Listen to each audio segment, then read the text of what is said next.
Visayas, Mindanao, it's more fun. Boracay, Palawan, Tagaytay, it's more fun. Pampanga, Manila, Batangas, it's more fun. Baguio, Cebu, and Subic, Mabuhay! Welcome to my town, welcome to my city. A special place, everything looks pretty. Let's go somewhere, let's hop into a jeepney. I wanna take you all around. So many things to do in town. See the beauty, hear the sounds. This is where paradise is found. Places to go, things to see. Welcome to my home, my country. Beautiful sights, I want you to see. It's more fun in the Philippines. Oh yeah. It makes you feel like in a dream.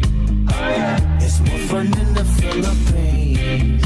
Oh yeah. It makes you feel like in a dream. White sands, blue water, you can take a walk. It's so soft, you should take your shoes off. You could walk along the beach, sun shining on your feet. Unwind, then dine. Our food is unique. Go dancing in the moonlight, move with the breeze. See the sunrise shine through the tall palm trees. See the scene of the city. If you want the nightlife, go enjoy the town and go party all night. Places to go, things to see. Welcome to my home, my country. Beautiful sights, I want you to see. It's more fun in the Philippines.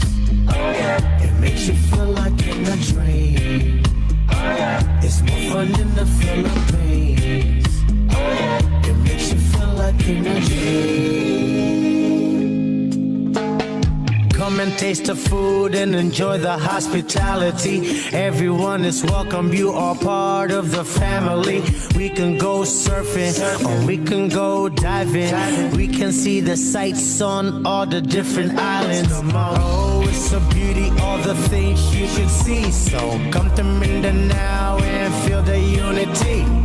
Looks like paradise, see it with your eyes. You can do so many things, just tell me what you like. Places to go, things to see. Welcome to my home, my country. Beautiful sights, I want you to see. It's more fun in the Philippines. It makes you feel like in a dream. It's more fun in the Philippines. It makes you feel like in a dream. It's more fun in the Philippines.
wari mo'y nag-iisa.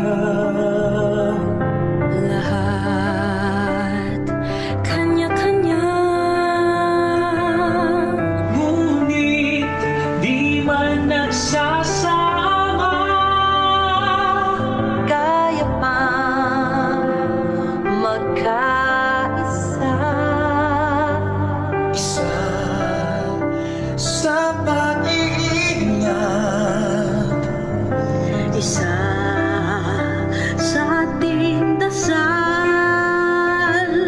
laging nagpapatunay na tayo'y makatao pa. together. We are being called to make a future world. The test we face is for us to prove that we can heal as one. We heal as one with kindness. We heal as one. We serve, we share, we show compassion. We heal as one. Sa wari mo'y nag-iisa. But when we heal, we heal. We heal as one.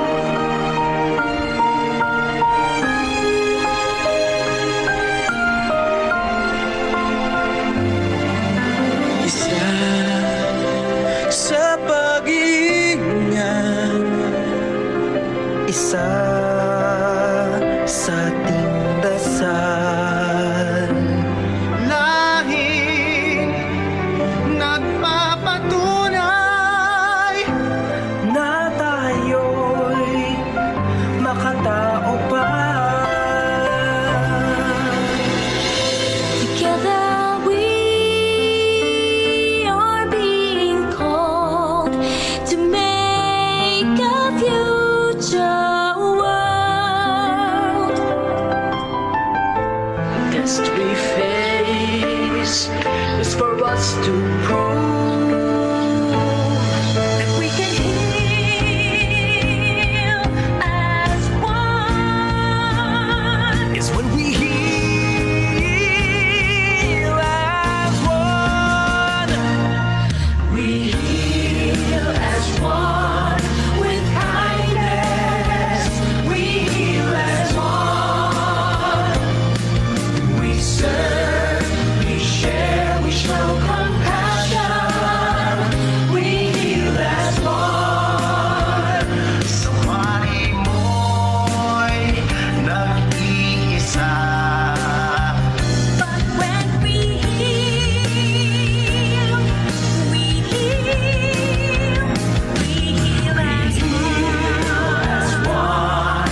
With kindness, we heal as one. We serve, we share, we show compassion. We heal as one. Sa wari mo'y nag-iisa. But when we heal, we heal. Yes, we will heal. We heal. Yes, we can heal. We heal. We heal as one. We heal as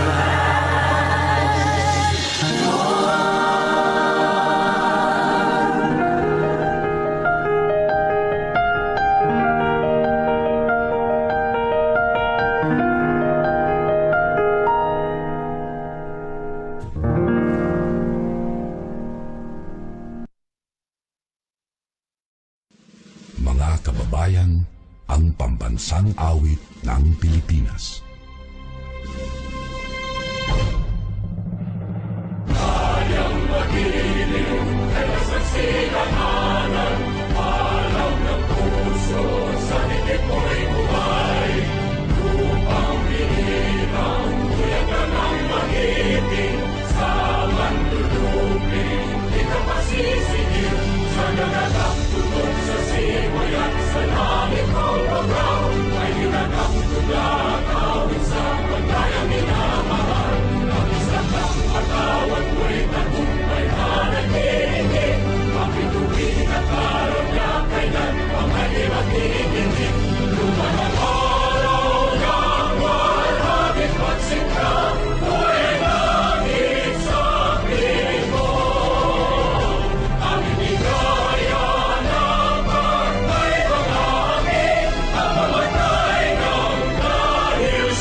Before we start our webinar, here are some reminders and guidelines for our virtual participants. First, please observe proper webinar and video conferencing etiquette. In addition, please change your settings to speaker view. Also, you may post your questions through the link shown in your screen. Alternatively, you can also post your questions through the chat box in your Zoom console. Lastly, details on how to get your e-certificates will be flashed at the end of this webinar. We expect your adherence to these guidelines. Thank you very much.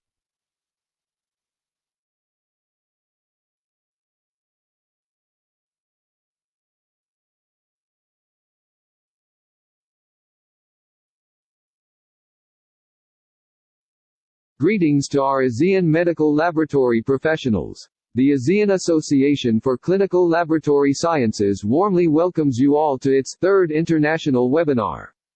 This event is hosted by the Philippine Association of Medical Technologists. This international webinar is themed Post-COVID-19 Pandemic, the New Normal in Clinical Laboratory Science. Let us all welcome our session moderator for today's event. She is a former president of AACLS and PAMET. Ladies and gentlemen, Dr. Leila Laney Florento.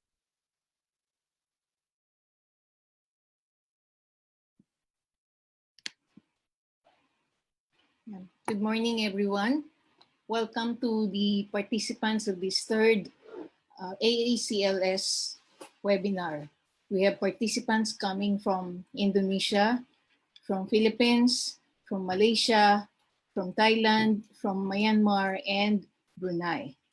This is the third AACLS webinar with the title Post-COVID-19 Pandemic, the New Normal in Clinical Laboratory Sciences.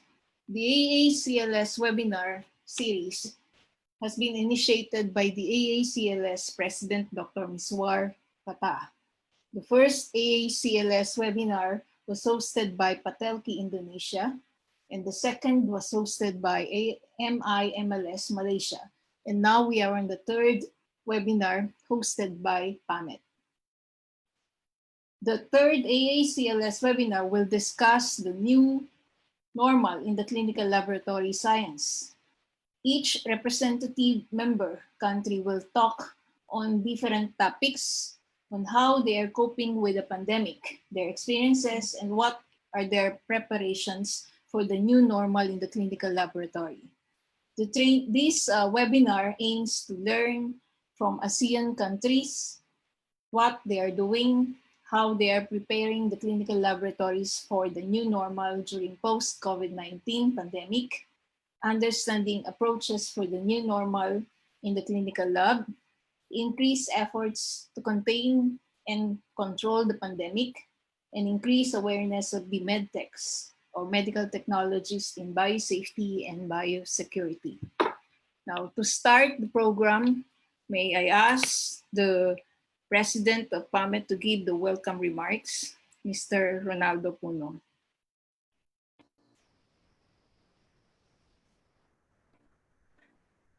Good morning, good afternoon, and good evening to all our participants, wherever you may be across the globe.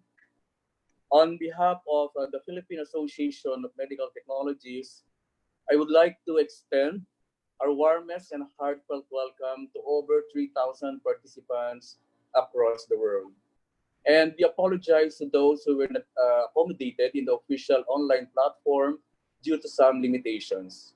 But we assure that everybody will be able to access the proceedings through live streaming in PAMET FB page. I'd like to give special greetings to all member countries of the ASEAN Association for Clinical Laboratory Sciences.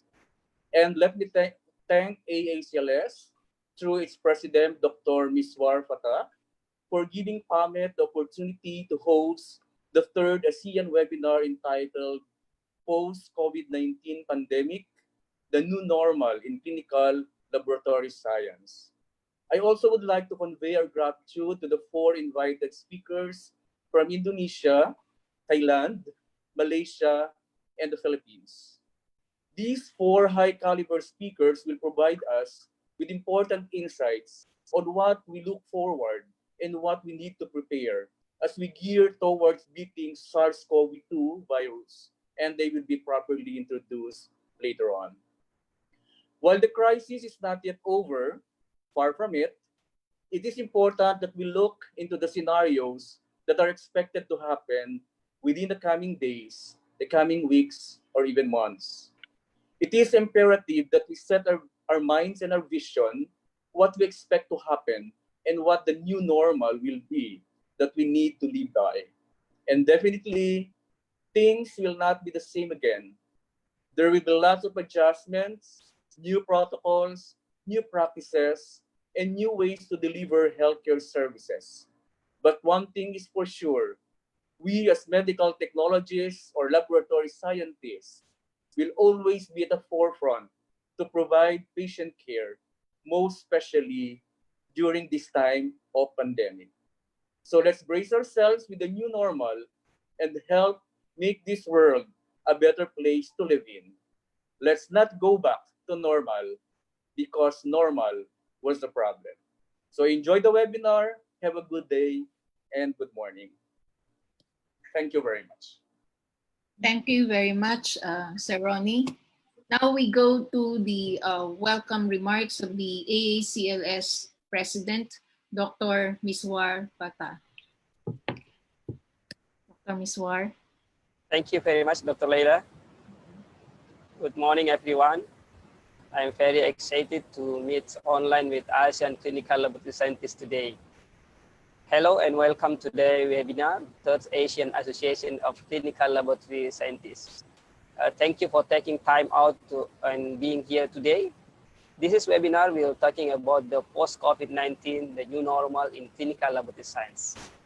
I would like to say thank you for host for this event. Mr. Ronaldo Puno as President of PAMET and all committee. I know they're very active and very busy to prepare this webinar. Thank you to for all senior figures in ASEAN Clinical Laboratory Scientists and two of AACLS past President, Dr. Endang Hoyaranda and Dr. Leila as moderators today. And thanks for all speakers, Dr. Endang Hoyaranda, Dr. Mani, Dr. Kwan, and Dr. Oliver. In just few months, we have seen how the coronavirus has changed our life and how much suffering it has caused across Asia and the world.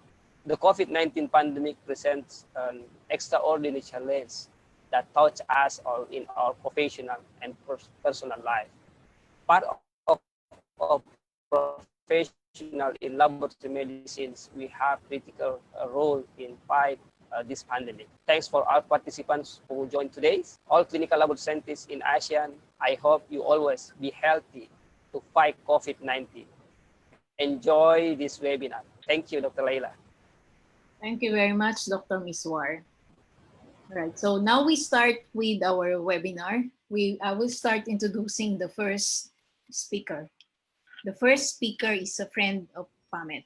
She is very much instrumental to PAMET's involvement in ASEAN organization, even the Asia Pacific Federation of Laboratory Medicine and IFCC. She's the one pushing us and giving us the motivation. Dr.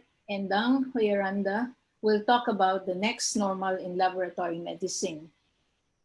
From work, she's very much involved with the Prodia group as president director, and all the other new undertakings of Prodia, even the diagnostics, even the services, even the Occupational Health Institute, and the stem cell. So you name it, everything about Prodia, she's very much involved. She's very active with the Indonesian Association of Medical Technologists, the Indonesian Association of Clinical Chemists, with AMLS, with AACLS, with APFCB, and IFCC. She is also the president of Indonesian Association for the Study of Medicinals and Indonesian Institute for Corporate Directorship, Indonesian Institute for Competency Certification of Laboratory Technology.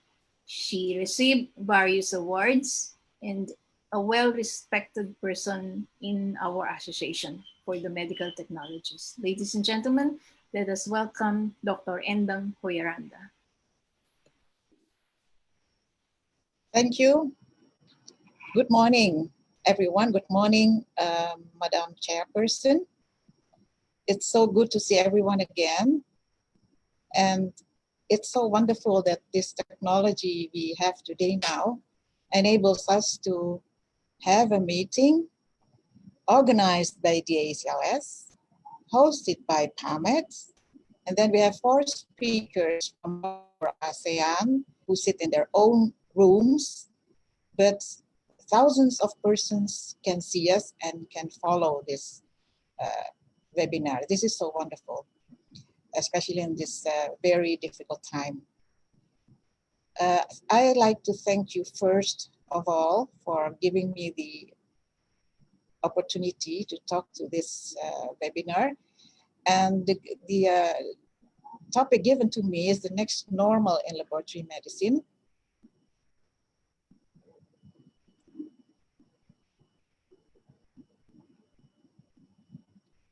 Next normal in laboratory medicine.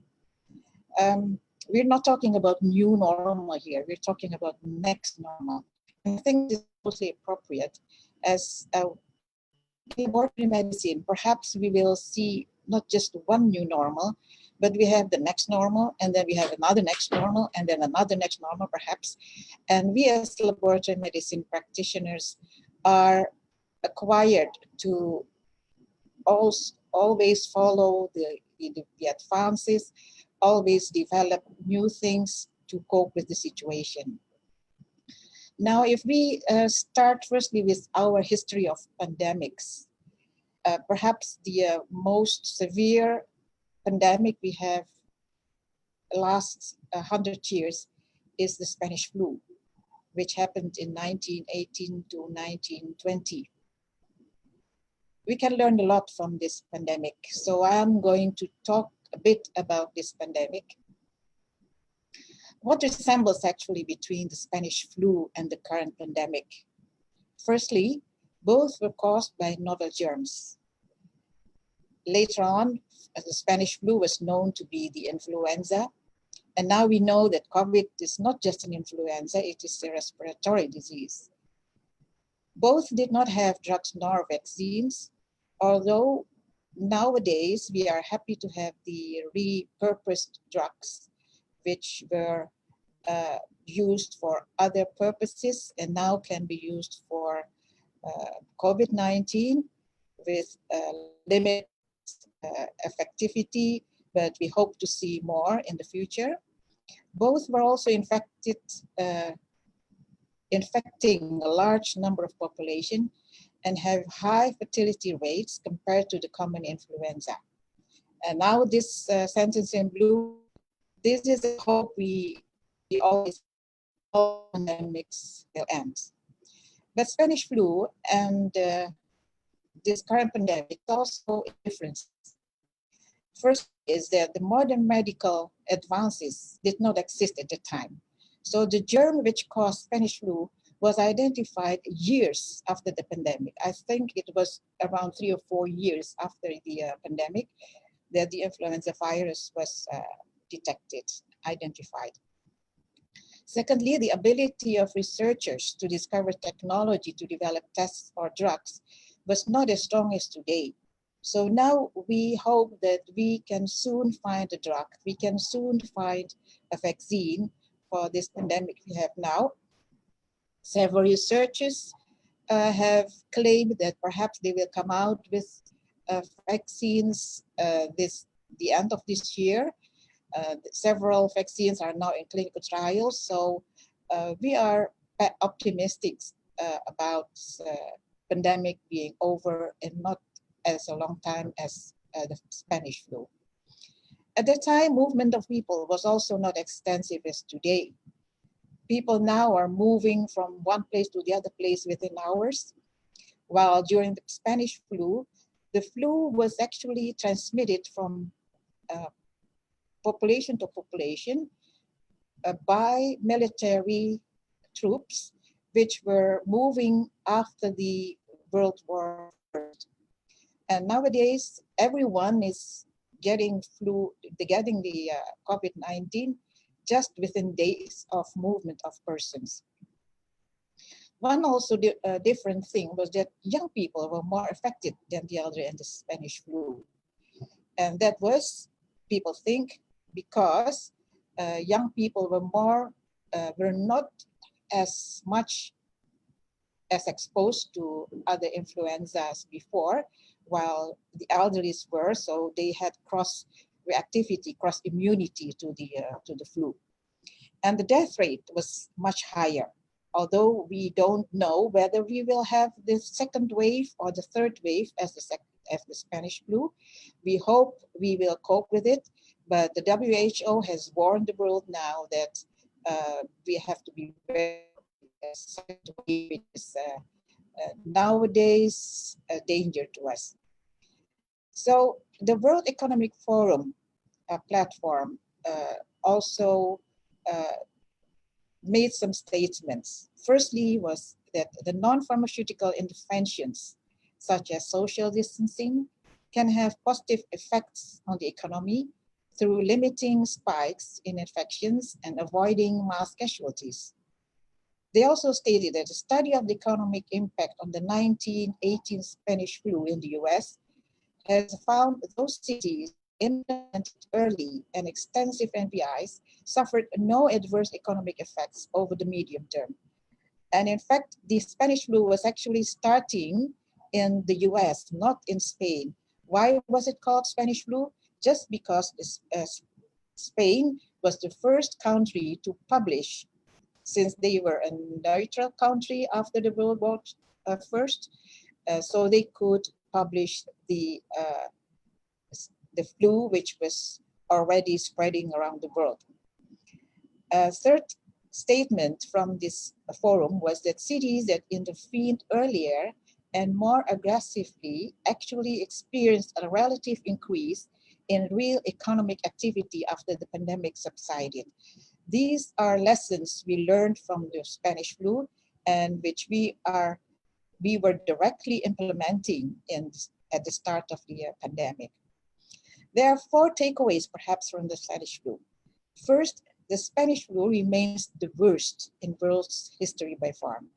We don't want this pandemic of COVID-19 to also be such as great as the Spanish flu, with 500 million people infected and 50 million people died during the Spanish flu pandemic.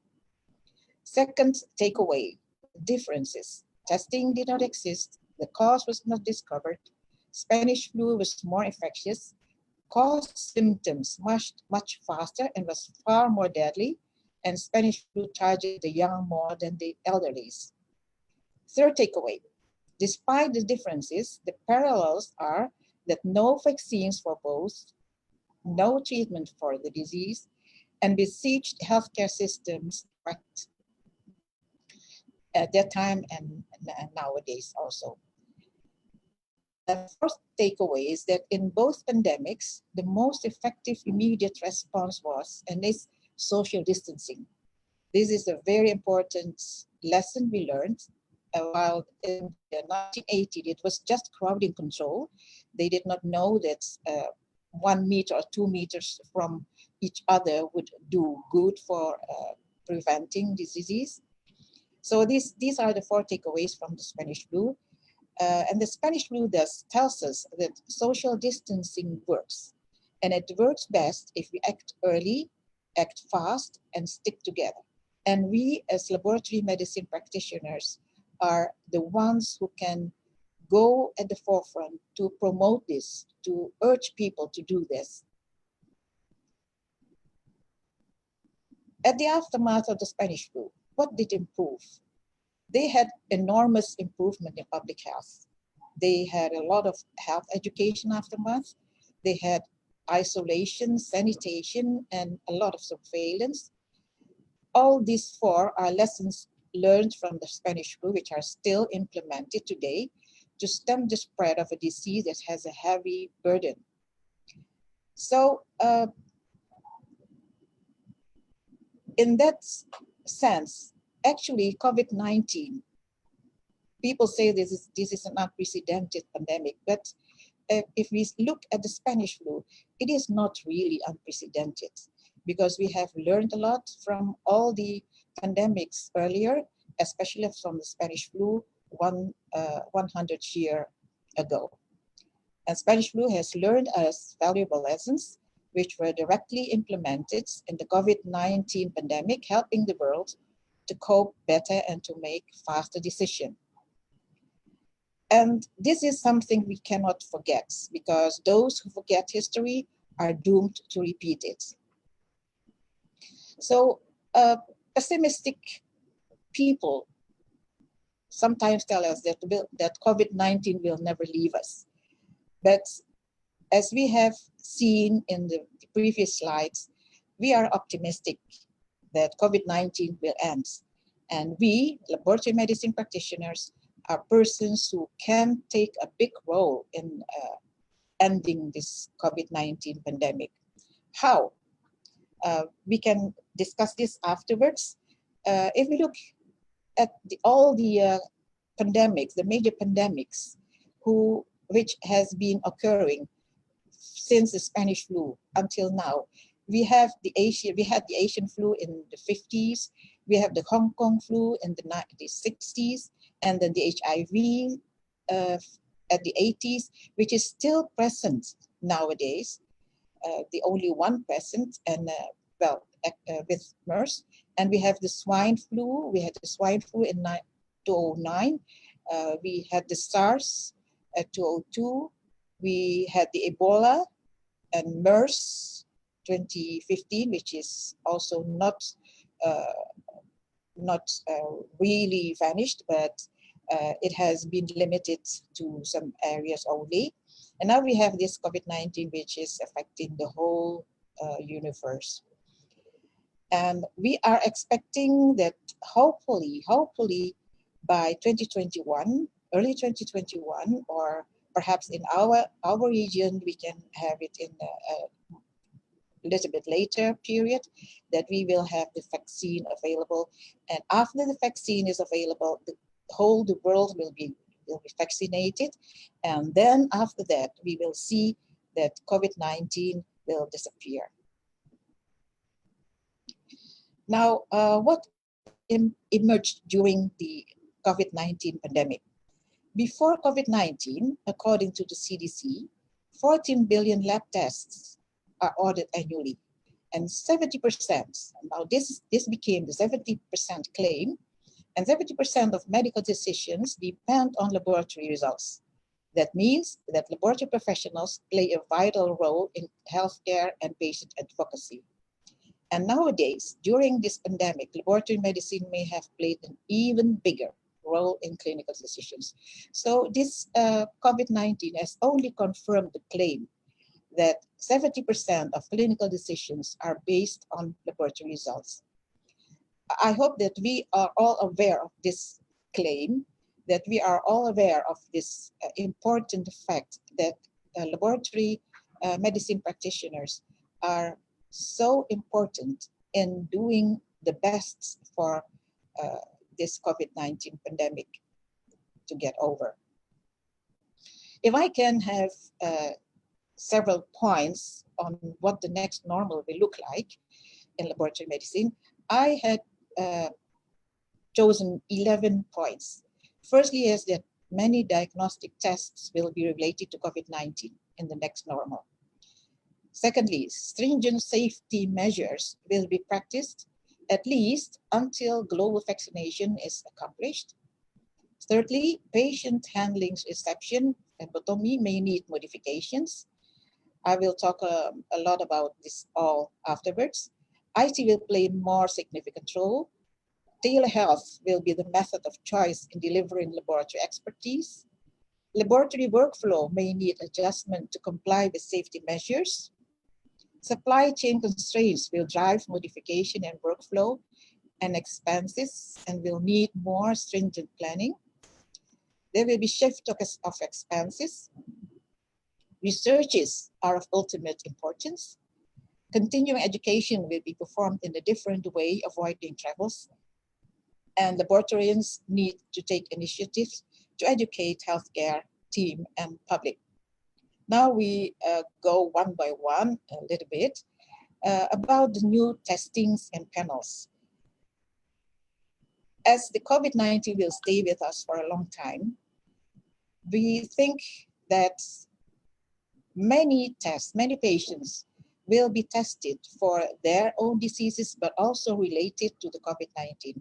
Or if there is any suspicion that COVID-19 is one of the comorbid disease of their own diseases, early detection of COVID-19 will be very important. So COVID-19 tests will be added to many test panels or testing patients for the next few years. And then the detection of comorbid diseases of COVID-19. COVID-19 has shown that old age, heart diseases, coagulation problems, diabetes, and several other diseases are comorbids, which will make the COVID-19 handling more complicated. And then there is the tests to assure that people are free of COVID-19. And that is mostly important in the return to work people. So we will develop return to work panels. Secondly, stringent safety measures will still be needed. We may never be complacent, particularly in the reception and phlebotomy area and areas where specimens are handled. And always consider all patients as potentially affected with COVID-19. We are all very familiar with these 2 points, and this will stay until we all are vaccinated by the COVID-19 vaccines several years from now. Now, on patient handling adjustments. All patients shall be considered as potentially infectious. Phlebotomy service may need modifications and accelerated transition to ambulatory care will occur. So talking about people who are considered as potentially infectious, because people will be presenting with suspected of other diseases, then they come also with COVID-19. And some people are not about their disease. So several people need to be very interrogated, very much interrogated, to make sure that they are very being honest, because being suspected of COVID-19 or not is going to be a different handling mechanism. And then there are this potential of healthy carriers. This is a huge, huge number. We are told that perhaps in the whole world, we have about 80% of healthy carriers, people who have the disease, but they don't show any clinical signs, but they are very infectious. So these are people who think they're healthy, but they can cause disease in other persons.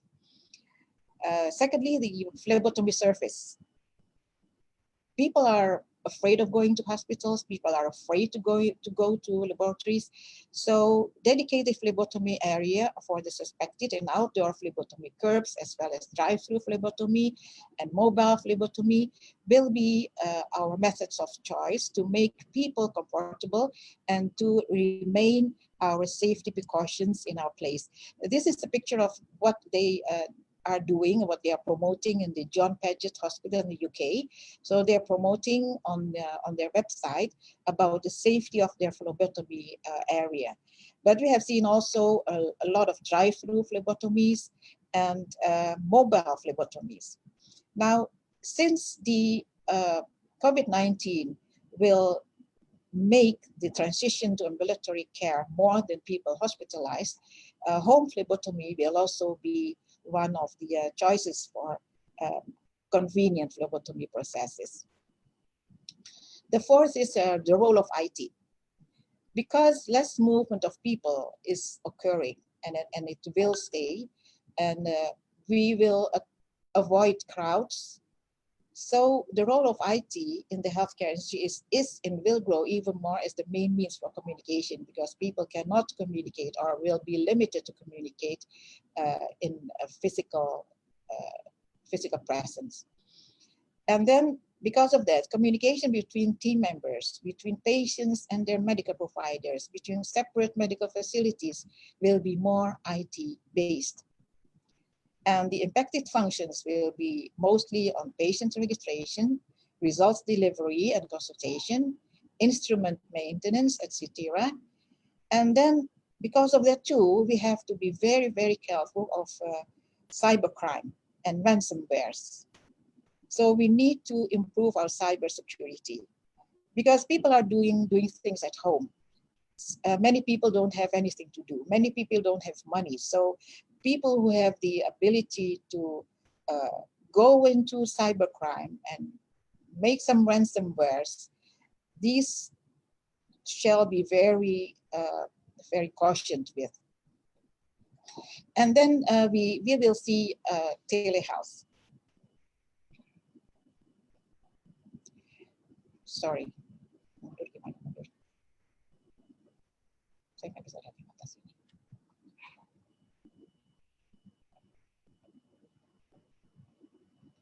Telehealth is here to stay. Since the start of the COVID-19, people have started to use telehealth as one of the main way to consult their medical consultants. And this is giving convenience to the patients and to the people who are consulting their medical team. So telehealth will be here to stay, even after the COVID-19 pandemic has been over. We think that telehealth will still be one of the main ways of consultation in medicine. And then ambulatory care will be prioritized. Nowadays, people are avoiding to go to hospitals. Medical teams are avoiding patients to come to hospitals unless it is really important.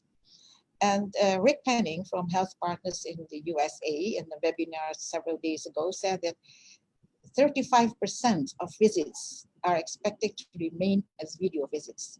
So hospitals are expected to see only 65% of the patients they saw before the pandemic.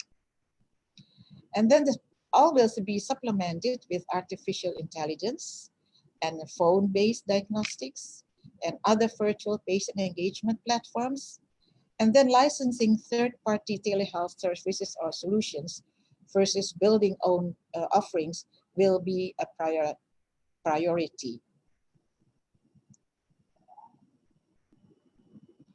Now the sixth point is on workflow shift.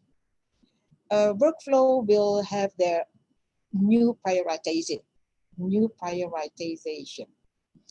That is because a lot of COVID-19 testings will be done increasingly by the time, and that needs perhaps new instruments, new platforms, new space, and then a new workflow will appear.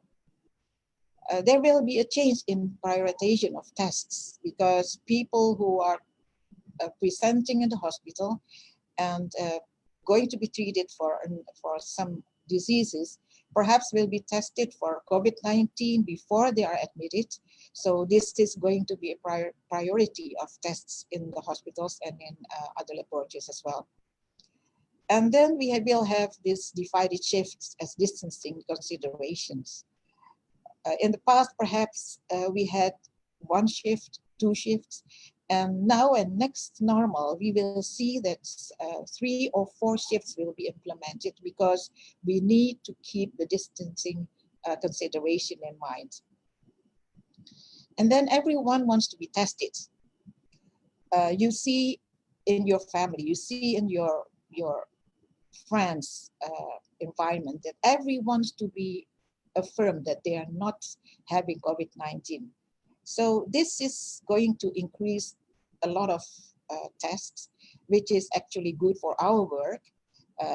Although we cannot be grateful for the pandemic, but we will have much more testings, and perhaps many of you have already experienced this.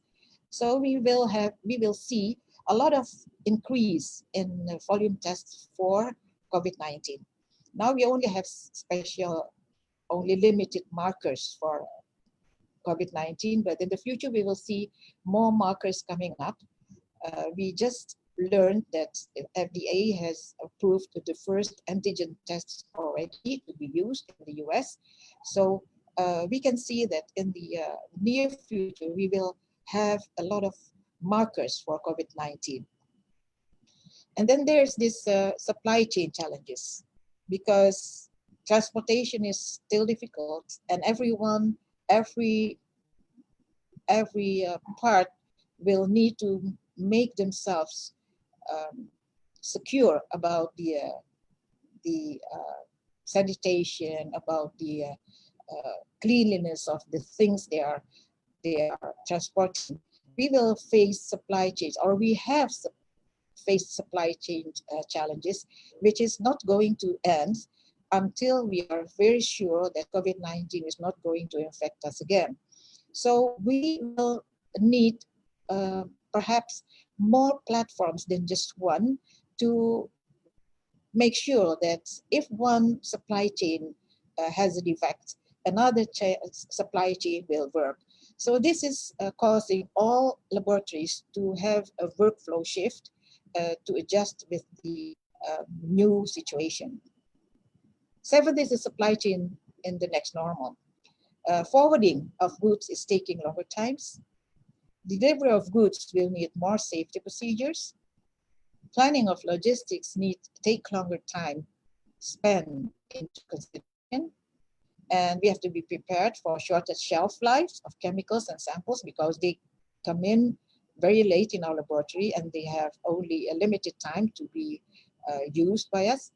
Referring testings also may be constrained, and once again, we may not rely on just one platform, because if one supply chain fails, we need to have another supply chain available. Now, the 8th point I would like to mention is the shift of expenses, because the new set of costs will challenge margins. which is coming from the increase of labor costs due to increase of wages during this challenging time. Also, increase of operation expenses due to increase of shifting. And then we have this PPE and sanitizing costs, which increased a lot during this pandemic for all staff and employees. Increased stockpiles due to unreliable supply chain, and capital expenditure may rise due to the need of upgrade existing premises.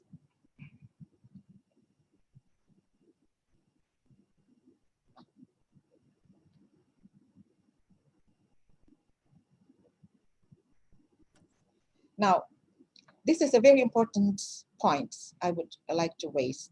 Research on COVID-19. COVID-19 just emerged for several months, so information is very, very scarce. At the beginning of this pandemic, we even did not know what to do. Now we have some markers, now we have some information, now we have some news or bad news about the COVID-19, but we need to get more knowledge about the COVID-19 and we need it fast to help future patients. What we know now has helped clinical decisions like COVID-19 induces hypercoagulability, patients hospitalized with COVID-19 present with lymphopenia, higher AACLS ratios, and other lower hematologic indices, other laboratory findings which have sufficient evidence. But what we do not know sufficiently is, for example, markers for risk stratification, status of immunity after recovery, value of quantitative versus qualitative antibodies, and how difference in gender, ethnicity show on laboratory findings, and a lot more information which are still lacking. And our patient samples contain abundance of information, so dig in and keep retained samples for future researches because we still have a long way to go to complete all the information about COVID-19, how it develops. So we and only us have the information to go into these researches. So all of us, I hope, have seen this in our work and are interested in going to find the more information the better for the universal needs. Now, the 10th is about, sorry, I would like to compare the research in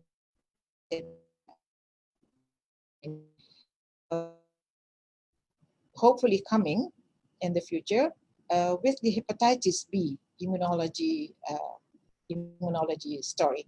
So in the beginning of hepatitis B, we also did not have anything, not any immunology marker. But then after several years, we had several markers in hepatitis B. We know that we now have hepatitis B surface antigen, and then the anti-hepatitis B surface for the antigen. And then we have an E antigen, which is in the envelope. And then we have this anti-core IgM, which is in the window period. All of these markers are giving different interpretation for the prognosis of the hepatitis B, which we want to see, which we hope to see also in COVID-19. We have seen now several antibodies, IgA, IgM, and IgG.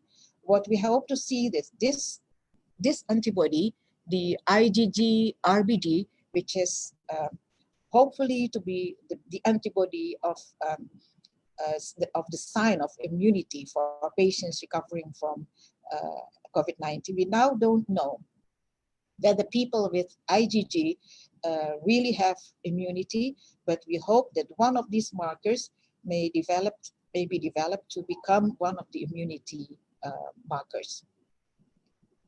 So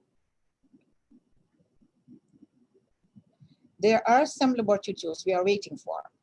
That is the antigen testing, the neutralizing antibodies, more specific antibodies, and we can learn from hepatitis B. Hopefully we have the same confidence later on about how COVID will present with the antibodies and quantitative measures of immunity. Now, the 10th point I would like to raise is the new way of continuing education activities. We will have no congresses or conferences in large number of gatherings for many years to come. We will have no traveling unless no other means is available. We will have webinars, virtual meetings as media of choice. And if necessary, we'll have classes organized in small numbers. And as a consequence of that, we will have to reliable internet connections to do all these new continuing education activities.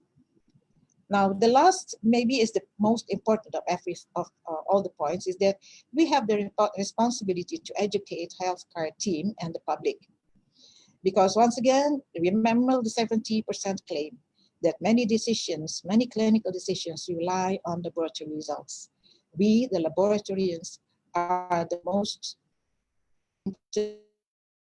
who can change how COVID-19 will develop.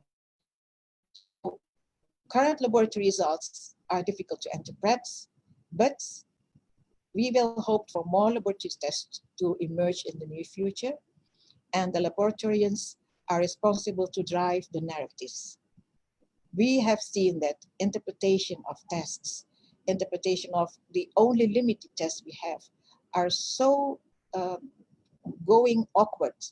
People are interpreting, not only the medical healthcare team, but also the public are interpreting tests without knowing and understanding the markers well. So who are the persons who know it well? It is us, the laboratorians. So unless we do the education activities to the public and to the medical team, someone else will do it, and possibly wrongly, because they may have marketing interests. They may have any interest in their view, which is not in accordance to the actual need of the handling of the patients.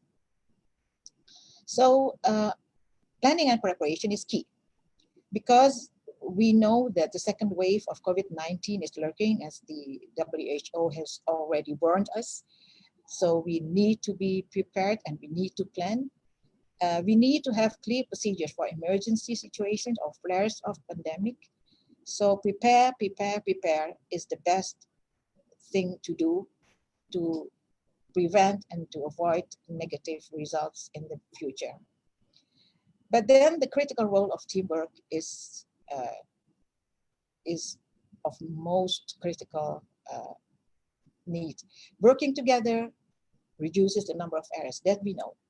So make sure that everyone is on the same boat, including the healthcare team outside the laboratory. And communication is king. We know that too, but we need to practice it. And we are all in this together is one claim that we as laboratorians should have in our minds to make the team more effective. So I think I'll stop with this. Thank you everyone for having me here, and I hope this has been useful for all of you. Thank you. Stop sharing. Thank you very much, Dr. Endang, for the lecture on next normal in laboratory medicine. For everybody, you can post your questions in the chat box. We will entertain the questions after all the four speakers have delivered the talks. We now go to the second speaker. The second speaker will talk about the new normal of medical technologists in Thailand. He is a medical technologist graduate from Mahidol University, Thailand, with MS in Business Administration degree from Thammasat University and PhD in Doctor of Management from Sri Patum University in Thailand. He had several trainings as business leader. He had been connected with Roche Diagnostics as product manager and Abbott Diagnostics as general manager. Now, he is the managing director of MedTech Business Consultant Company Ltd and a committee member of the Association of Medical Technologists of Thailand. Let us all welcome Dr. Mani Tachaviria from Thailand. Yep. Good morning. AACLS President.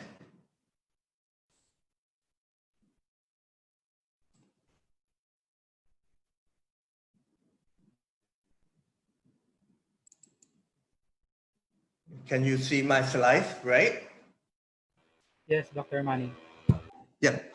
Good morning, AACLS President, PAMET President, and all participants here.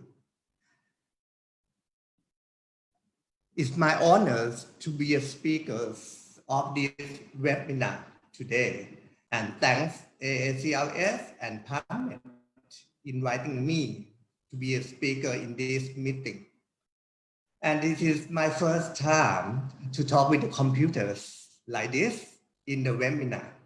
Then if I have any error or mistaken, please give me apologies. The topic is what news in laboratory post-pandemic, or what news in the lab after the COVID. Dr. Mani? Dr. Mani? Everybody at COVID changed a lot of things. Yep. Can you flash your slide, please? Oh, sorry. Thank you. Okay.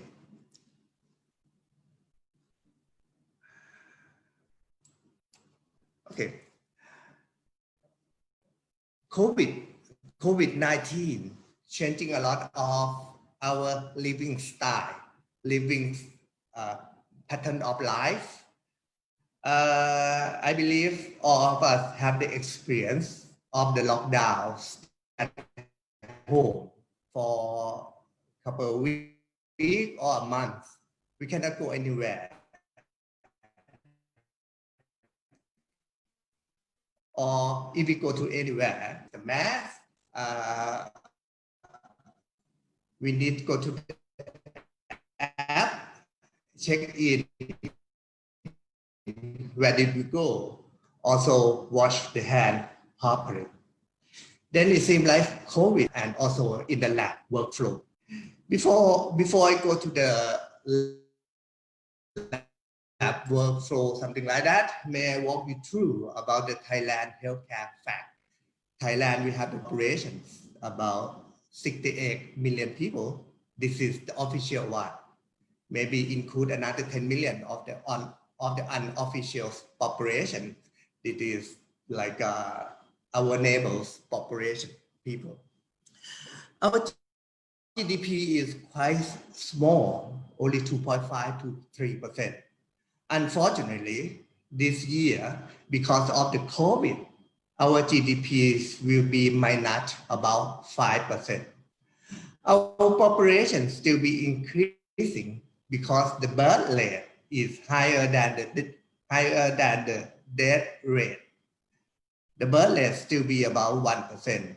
The death rate is 0.8%. The females have the longer life in Thailand because the life expectancy is longer, 78 or 79 years old, but the male is 72. Thailand health facility, we do have about 1,000 hospitals. We segmentations the biggest one, that is the University Hospital, which is quite big. Number of beds maybe 2,000 more, 1,100 to 2,000 more. University Hospital, we have the big and well-known one is about eight hospital. We have regional hospital, provincial hospital, and the private hospital. Total, the medium to the high-end hospital is about 200 something. And the small district hospital, about 800 hospital. Small district hospital, that is mean number of beds is about 30 to 90 beds hospital. Then this is total healthcare facility who have the lab and working for the testing. The people who work in the lab mostly are the medical technologists. After graduate medical technologists, you have a choice of work. You can do in the research lab in Thailand, or you can work in the hospital service lab with this. And we do have private hospital and the government hospitals to accept all the medical technologies to work there. Also, we have the reference lab. The reference lab in Thailand is not big, high volumes as the reference lab in the other country. However, still be the major players in the medical diagnostic field. Or you can do your own business by open the MT clinic lab. In the upcountry, we also have a lot of MT clinic lab to give the service to the patients or the medical doctors who do the clinic business. And medical technologists also can be the sales representative in the diagnostic field or medical field, which is like if you are the medical technologist in the Thailand, we can ensure like after graduate, you can find a work to do. The new normals after the COVID. With the COVID, it seems like we have two things to be a part of our life. That is sanitizer and the mask. These two things to be a part of our life. Sanitizer is a part of our new working process. We go anywhere, we need to wash the hand. Before the COVID, maybe we wash the hand a couple of times a day, 3 or 4 times a day. But now, 20 to 30 times a day with all the sanitizer, which is changing our working process. The mask, also the other thing which is very important. Now, if we go anywhere, we need to have the mask, and the mask is changing our mindset. Before the mask, if you wear mask, it means you are the sick people. But now you wear mask, it means you are the healthy, conscious people. You protect yourself from the other, and also prevent the spreading of your to the others, which is changing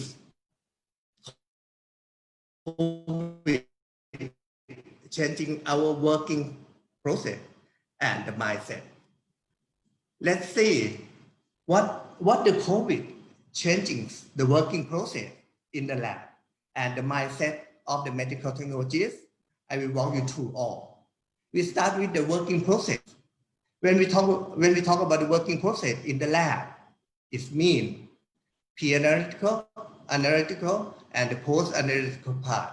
Which is, I believe, all of you familiar with these 3 terms. We see what did we change in the pre-analytical part?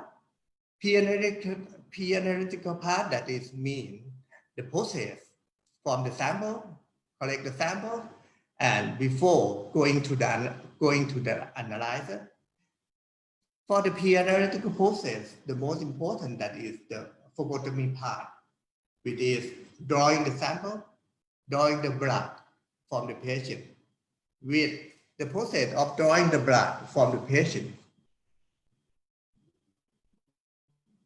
it has a high chance to infect it because our face and the patient face very close to, that is dangerous. Then for the pre-analytical process, we need to increase the safety level and also reduce the patient congestion in the phlebotomy area. With the new terms of the COVID, that is the social distancing, we need to have the social distancing in the phlebotomy. Let's see, what did we do? What did we have to increase the safety level? During drawing the blood, it is very important to have something to be the barrier between the patients and the MT and the staff. After the COVID, it happened rapidly, happened very fast. The lab design some kind of the plastic sheet like this, or we design the acrylic sheet to protect the staff and the patient. And this is like the first thing that implemented.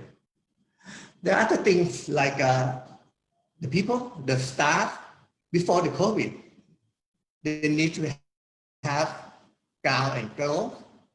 But now, with the COVID, we need more. We need a lot of protections. Equipment, that is the mask. We need to have masks. We need to have face shield and the PPE, if in case you do need to do the COVID testing. This is another thing that changed due to the COVID. To reduce the patient congestion, we also have the appointment application to manage the patient to the phlebotomy area.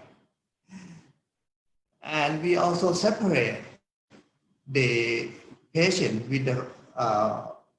with need the fasting blood patient.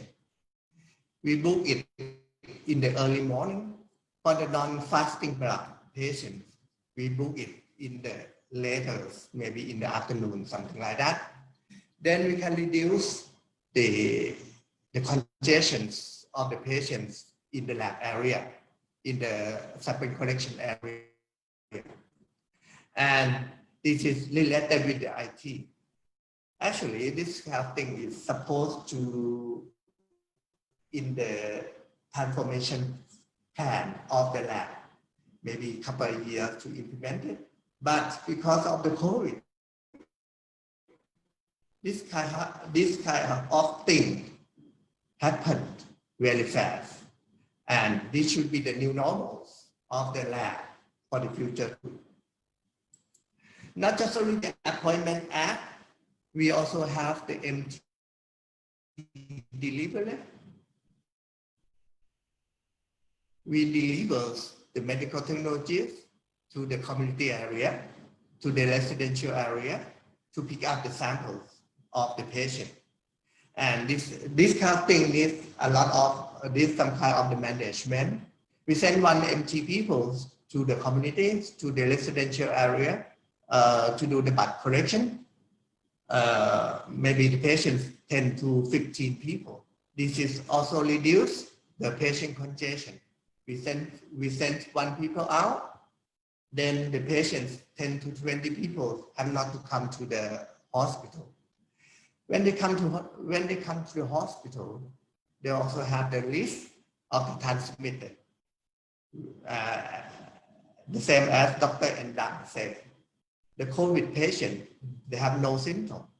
Then we don't have any signal like this is the patient or the normal people. Then the risks between during the transportation, we should reduce this kind of risks by doing the MT delivery to the communities, to the patient house for blood collection.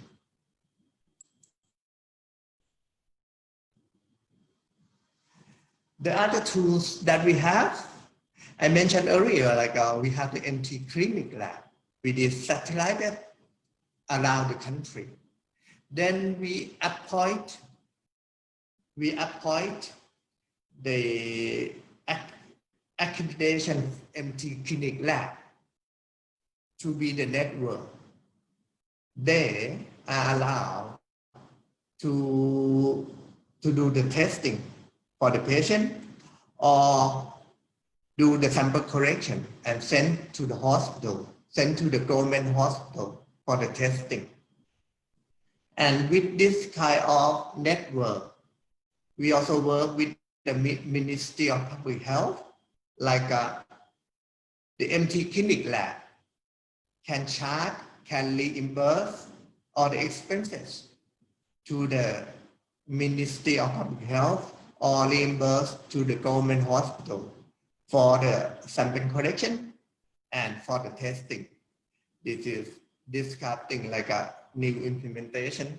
And again, without the COVID, this kind of implementations may take a years, but for the COVID, it can happen very fast.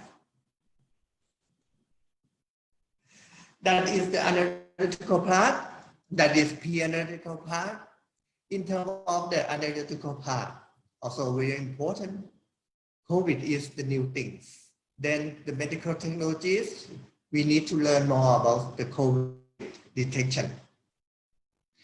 We need to learn more about the COVID testing with so many platforms of the COVID testing come within this couple of months. The first thing that we need to know that is the viral detection, which is detect the RNA of the COVID. The technology that we use, that is the real-time PCR, which is popular, which is the proof like the most sensitive testing to detect COVID. The other format that is the point of care PCR format. That is another thing that is very important because it's movable. The machine is movable, can go to the anywhere. But the sensitivity when compared with the real-time PCR have less sensitivity. The other things that is antigen testing is in the machine-based serology. However, this is under the development. We just saw some kind of advertisement, but we haven't seen the kit yet. I believe like it's on the development. The testing of the COVID in the serology testing, we have the IgG and IgM and the IgA. The platform, we do have the machine base, which is in the chemiluminescent, and the rapid test is in the immunochromatography platform. The new thing of the COVID test, that is the new neutralization antibody test, which is very important to show the levels of the protection and something like that. This is quite a new thing for the medical technologies to learn more about that. Real-time PCR is important. And before the real-time PCR, molecular lab is like a special testing.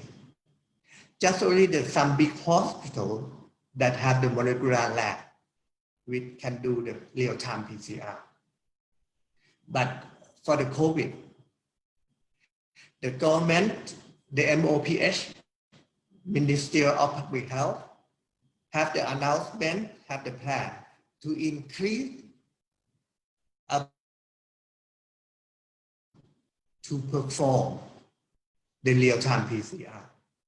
They have the instruction from the Ministry of Public Health, like a real-time PCR need to perform all the provincials. Then all the provincial hospitals need to set the molecular lab. Again, this is happen very fast. More than 100 hospitals need to set the molecular lab or the real-time PCR lab within 6 weeks, 1.5 months. 120 hospitals set up the new molecular lab. This is the new norm of the analytical part. That is mean later on, the real-time PCR will be the routine lab. Molecular lab will be the routine lab. Then new normal for the analytical part, that is real-time PCR, is the routine lab. We need to learn more about the neutralization testing antibody. And again, the new knowledge about the convalescent plasma in the blood bank. Before we learned a little bit, but with the COVID, we do more and test, we do more and study more about the convalescent plasma, and also related with the pathogen inactivated. With this convalescent plasma should do the pathogen inactivator before giving to the patient. And because of the COVID, we need to reduce the sample exposure, sample separation. Then automated instrument, the lab automation or integration instrument platform are more accepted because we try to reduce to expose with the sample. That is the new normals of the analytical part. Let's see what are the post-analytical part. Because we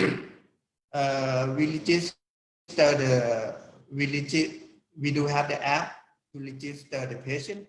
Then we also can send the patient result via the mobile phone application to the doctor and to the patient, which is be the new things too. And the medical technologists need to understand the interpretation of the COVID too. Dr. Endang also shows this kind of slide. Like for the COVID, we have a testing. We should know when, after the infections, when we can detect the RNA, when we can detect the real-time PCR, can detect the virus. And in terms of the serology, we should know like after the infections, when the IgG is coming up, IgM coming up, which is like the normal platform of the other disease. Normally the IgM will going up before the IgG. But in terms of the COVID, it seems like that is not the case. Mostly we found like IgG and IgM going up almost the same time. And sometimes the IgG is going up before the IgM. This is also the new things that before we giving the results to the clinicians, we should be able to understand and can be the consult to the clinician and the nurse, something like that. And this is the lysing antibodies of the other platform, that not the COVID. You can see the IgM is happened before the IgG. In terms of the mindset of the medical technologies, this is the big changes of medical technologies mindset. It's the MT, the method. We love to work in the lab. We feel uncomfortable to go out of the lab.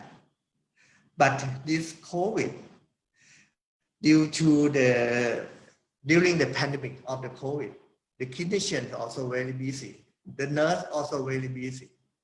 And they don't have the people to do the phalangeal swab of the PUI patient. Then we have the volunteer of the medical technologists, volunteer to go out the lab to do the nasopharyngeal swab. In the project of active case finding, go to the community, go to the state quarantine to do the pharyngeo swab and send the samples back to the lab to do the testing. This kind of activity, actually, this kind of activity promote our career to the people outside the medical field. And a lot of people know more about medical technology job more than before. We can promote our career to the other population that we do the lab and we also do the sample collection. The other mindset changing, that is, we can see a lot of charity, endless giving. We see a lot of support from the senior medical technologists or the wealthy MT to donate all the necessary things to the junior MT for fighting with the COVID. We learn during the COVID, the people in the lab working very hard, the samples of the COVID coming out and the workload is over. And also some equipment also not enough. Then the senior medical technologists or the senior medtech or the wealthy medtech donate, do a lot of charity, donate this kind of thing to the people in the lab for their safety. This kind of thing happens more and more, and this show the cooperation, show the helping, show the support of medical technologies, each other, and also support to the healthcare industry. Go to the nurse, go to the hospital. This kind of support happened more and more during the COVID. The other things and the other mindset changes, that is the educational program. Before the meeting, we love to have the face-to-face meeting. We love to have the seminar, face-to-face seminar. But with the COVID, webinar and teleconference are well accepted, the same as this webinar. The people join a lot, and this is also the new things that happen because of the COVID. Summary, COVID accelerated a lot of transformation, created the new normal.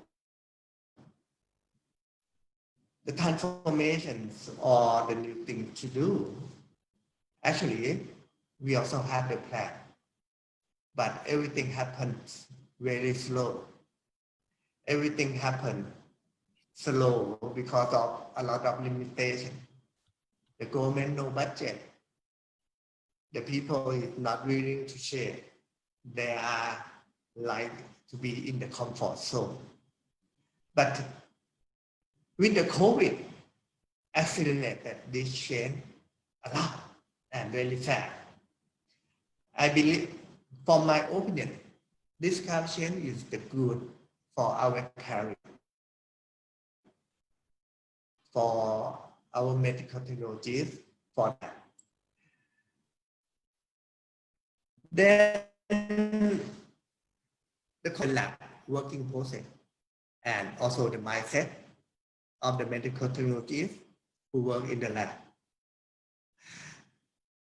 The normal working process change all pre-analytical, analytical, and post-analytical. And the new normal of the working process. We focus on the improvement of the safety level, efficiency, and the patient satisfaction. My opinion is this changing is very good things should happen, and we should keep it sustainable. And also, the new normal is we need to learn more. We need to increase the knowledge of the COVID because the COVID is quite new. A lot of new knowledge is coming. We need to monitor, we need to follow up, and we need to learn more. For my side, I love the change of the mindset of the medical technologies to be out of the lab, do more charity, learn more about the educational program, and get familiar with the webinar and teleconference. COVID-19 accelerated the change, create the new normal, but we need to make it happen. We need to change. We need to make the change happen, and we need to keep the change sustainable. We need to keep the change sustainability, keep guard up, learn more, change more, improve more, working process and the attitude. Yep, that is the end of my talk. Thank you very much. Thank you very much, Dr. Mani, for the second talk about the new laboratory in a post-pandemic experience in Thailand and his outlook on the new laboratory. Now we go to the third speaker. The third speaker is from Malaysia. He will talk about the experience of a standalone private laboratory in Malaysia. Dr. Kuan Sian obtained his Bachelor of Health Science and Doctor of Philosophy PhD in University of Science, Malaysia, specializing in molecular and cell biology. He has an in-depth experience in business management, laboratory setups, as well as R&D in life sciences. Dr. Kuan has 2 years experience as postdoctoral research in University of Malaya Medical Center, University of Malaya. He published more than 20 international journal articles and actively presented his findings in national and international conferences. Dr. Kuan is the founder and managing director of Neogenics Laboratory SDN PhD and Neogenics Evo SDN PhD, which are molecular diagnostic laboratories specializing in molecular infectious diseases, genetic disorders, and oncology. Neogenics Laboratory SDN is awarded the Excellent Lab Analysis by Majlis Tindakan Pengguna Negara in June 2019. Besides, he is the Technical Officer of Lagdi Healthcare SDN PhD, which is a Malaysian medical device company which manufacture and distribute Servisafe to hospitals and clinics. He is also the director of Huru Biotech SDN and medical advisor of Yayasan Cancer Malaysia. Dr. Kuan actively collaborate with pharmaceutical and diagnostic industries to evaluate for more than 30 molecular diagnostic assays and develop an integrated fungal genome database and taxonomic engine with his research team. He is also active in business association as he is the ex-president of Business Network International, Allegro, and launch ambassador of BNI Malaysia, the launch professional chapter in KLCC. Ladies and gentlemen, let us welcome Dr. Kuan Chi Sian from Malaysia.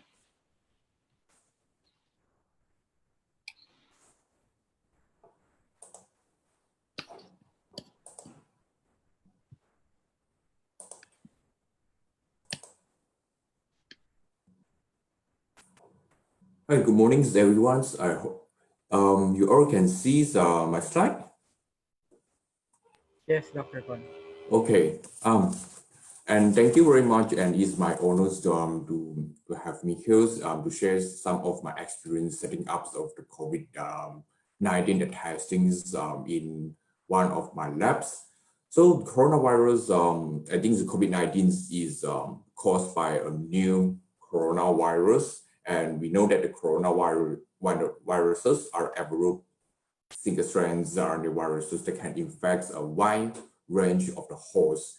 And like the influenza virus, coronaviruses are well known for the abilities to mutate rapidly, alter the tissue tropisms, cross the species barriers, and as well as to adapt to the different epidemiology situations.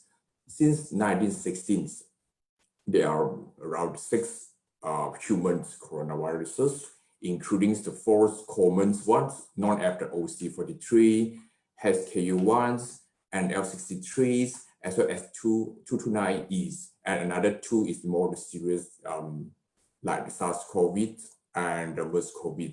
And recently, the end of the last years, and we found that there is the first normal coronavirus that caused the pandemic's COVID-19.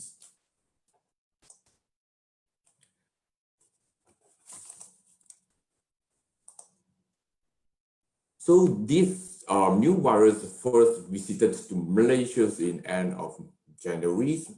It was from a traveler, from a travelers from China that arrived to Malaysia through Singapore. So actually, the total reported cases remain low between the January and February, roughly around less than 30 cases. And most of them are imported cases until localized clusters began to emerge in March. And this, I believe, this is the largest clusters that related to the religious gatherings that helped in Kuala Lumpur's between the 4 days events. After this, we have a spike increase of the total cases, and in the 16th of March, our government announced for the movements controls orders, and the next day, the Malaysia reported the first 2 deaths.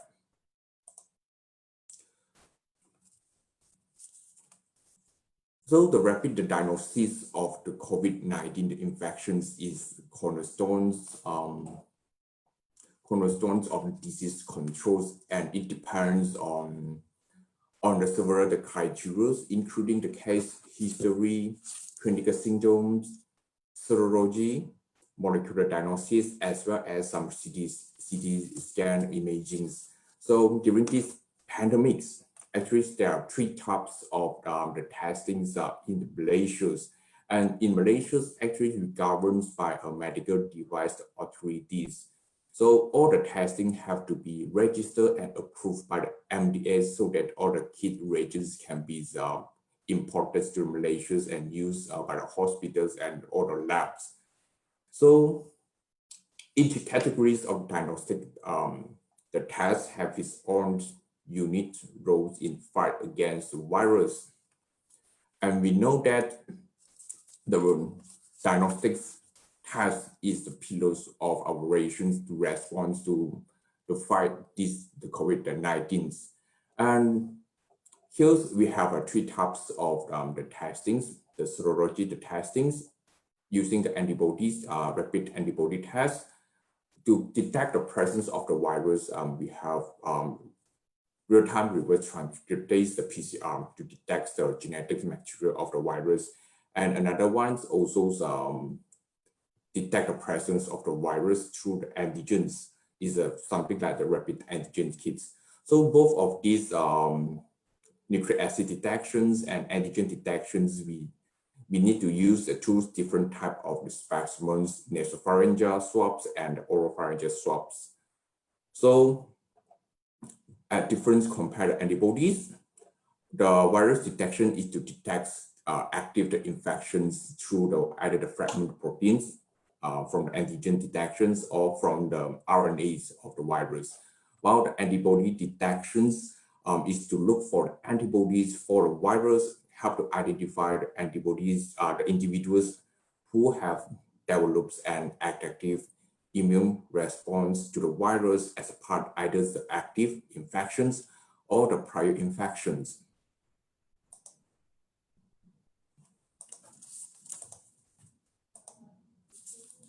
So antibody test that's used in the Malaysia is something like the rapid test kits.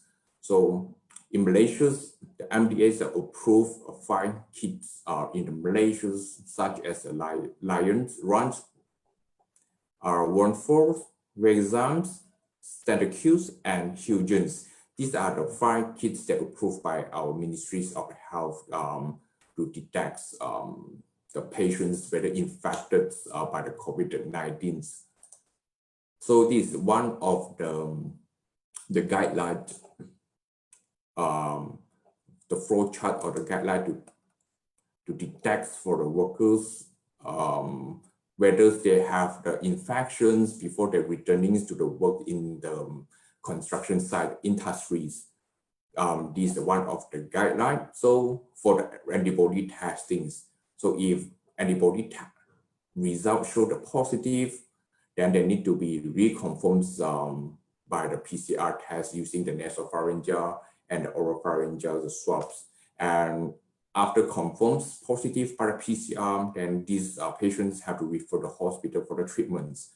So if antibody is negative, then have to repeat the serology test at the day 7. If positive, then it seems they will need to reconfirm with the PCR and refer to the hospital for the treatments. And if negative, then they can go back to work. This is one of the guidelines using the rapid antibody testings. However, in line with the WHO's guideline, antibody testings actually could not validate the active infections because the IgM is only appears or produced by our bodies after 5 days of the infections. So that after that, we how to say, the Ministry of the Health just not use the antibody testings to screen all the peoples before they back to the works. And the negative result actually do not rule out infections because like IgMs or IgGs might take a longer time to form, maybe more than 7 days, 14 days, we still do not know.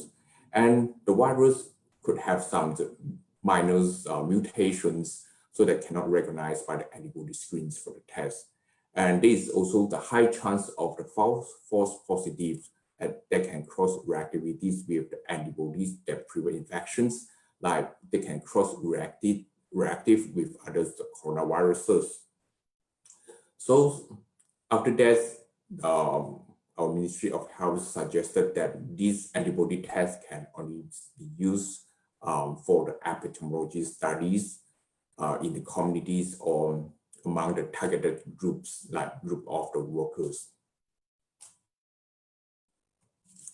And further, and like what the previous doctors mentions, that we need more data to be exposed, such as the descriptions of the antibody profiles in the COVID-19 infections, the presence of the antibodies and the correlates the protective immunities, as well as the durations of the protections, among other things. So all these together assessments will guide the use of antibody tests or serology testings in the diagnosis, management of the disease, and assessments of the epidemiology infections. So in Malaysia, we have another antigen testings. It detects the fragments of the proteins like the nucleocapsid protein or spike proteins.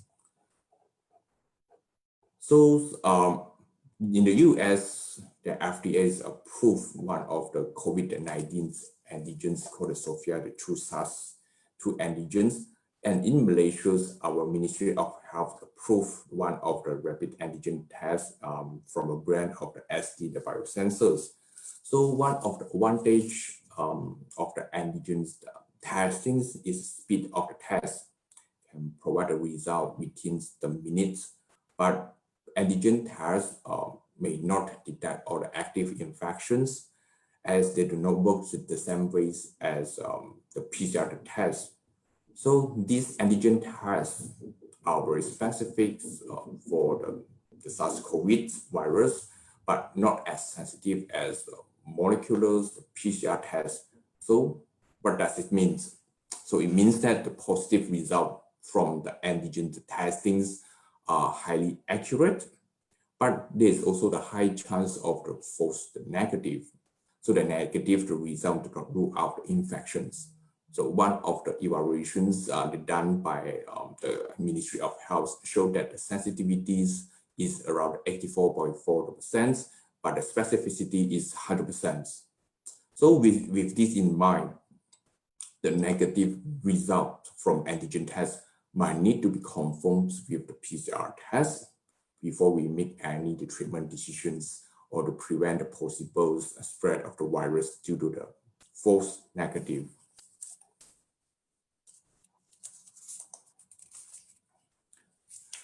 Okay, the tricks for the real-time reverse transcriptions of PCR assays. So it's the gold standard, and the quick sequencing of the genome so enables the develops the different assays, especially the PCR assays, to diagnose the active infections for patients. The first full genomes was published on January 10th of January. So around 1 week later, after the publish of these genomes, there's a group of scientists led by German researchers.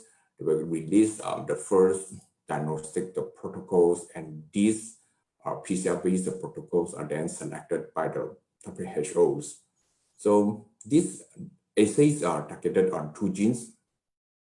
First is the E genes code for the envelopes of the envelope that surround the virus. Another one is the RTRP genes that code for the enzymes RNA-dependent RNA polymerase. But slowly, we have more and more different PCR assays come up the targeting with the other different genes beside the E and RTRPs, especially to the open reading frames. I will see that there's many assays targeted on ORF1ABs, and there's some also targeted on E N genes, nucleic acid, and S gene spike protein.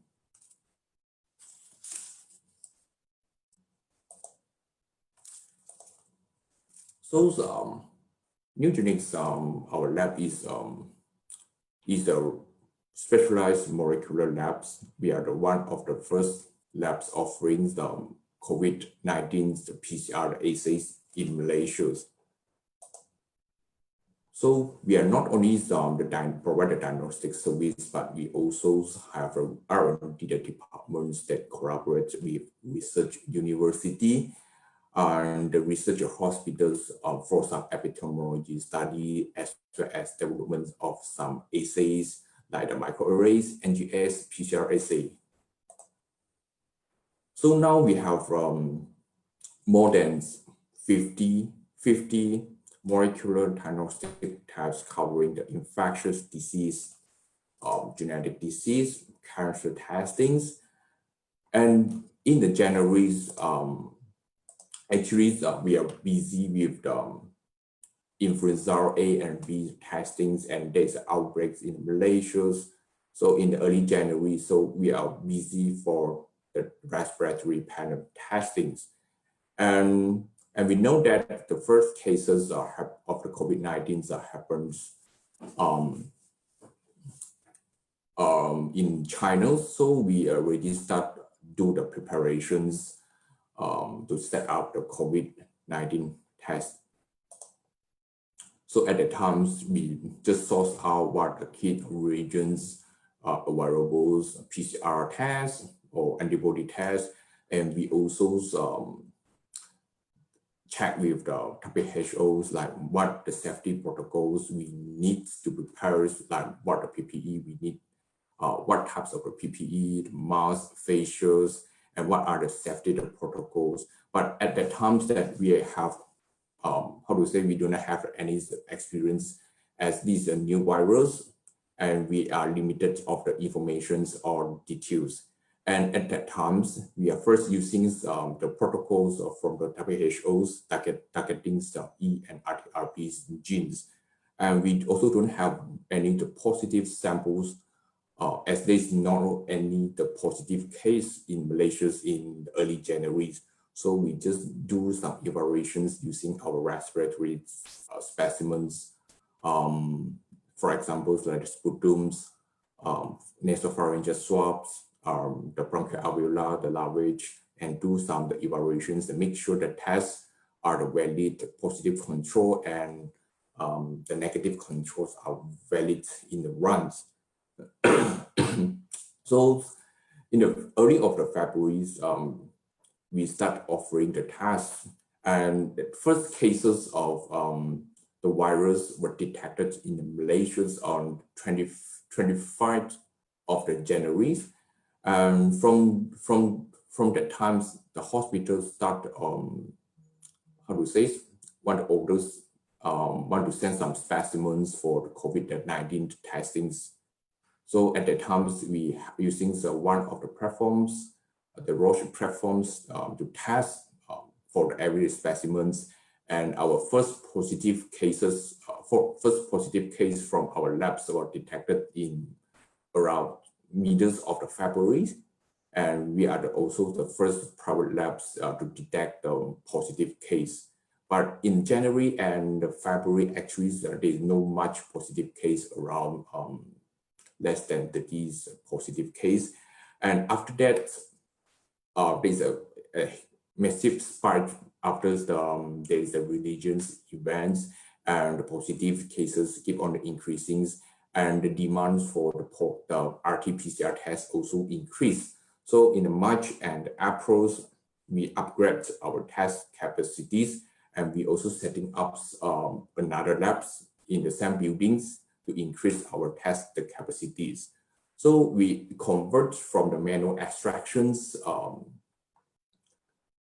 to the automated extraction systems, so that this can shorten the times and increase our turnaround time to report.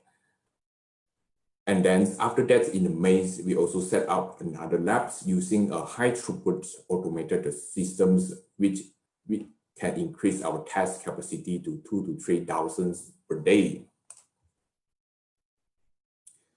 So now in the Klang Valleys, we have three COVID labs running the testings, and we also collaborate in the plannings, in the discussions with the medical centers and others, the private labs, setting up the satellite labs to run some RT-PCR and using the point of care, the PCR testings for some emergency testings.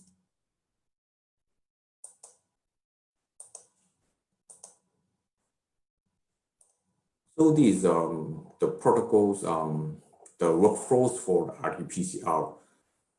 So all our nasopharyngeal swabs and the oropharyngeal swabs put inside the viral transporter mediums. So in these mediums, we will keep inactivated for 1 hour at 65 degrees Celsius before we perform the extractions.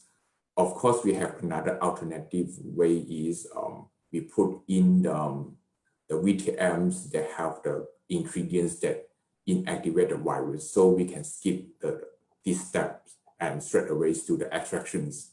So for the manual extractions, it's actually quite rigorous, and for around 20 samples, we need to take around 1 hour to finish the extractions before we put into our PCR machines.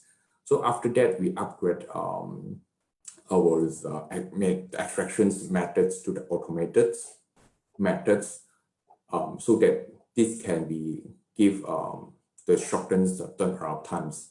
So in our lab, we have around three, we have four the extractors to help to do the extractions. So less than 1 hour, we can extract around 100 samples, and then we can put all the samples together in a batch to run the PCR. So altogether, from the sample receptions to our labs to the reportings, we need around 6 hours in one batch, but in a large amount of the samples, so we need takes the longer times to process. So now in my labs, also we run some evaluations of the point of care testings. We have the Chi-gens, Chi-starts are actually run from different genes. They run RTRPs and genes, and these are from array systems. This from array system will be detect other set of the genes with open reading frames 1ABs and open reading frames 8. And this Chi-start and from array assays actually is not the single testings for the COVID-19. They will be tested together with other respiratory viruses like influenza A, B, other coronaviruses, MERS-CoV, and others. So if we detect the negative of the COVID-19, but maybe we can find out what the causative agents that cause the flu-like symptoms. And on this right-hand side instruments is Luminex assays. So this assay is also one of the POCT that can detect only the COVID-19. It detects the genes of the RTRPs and genes. So difference compares the Chi-start and the form arrays. The average Luminex can load 12 samples at one time, while these other assays 1 hour can only detect one samples. So the average Luminex can detect more sample at one time. So the instruments below is the Roche Cobalt 6800. These high throughput automated instruments which can detect more than 1,000 samples in a day. So if we just load the samples and then it will automatically to run the extractions, the PCRs, and come up the report in large volume of the samples.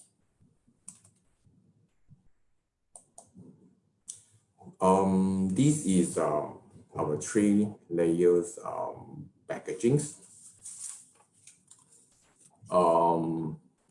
So actually the difference lab, they have different protocol.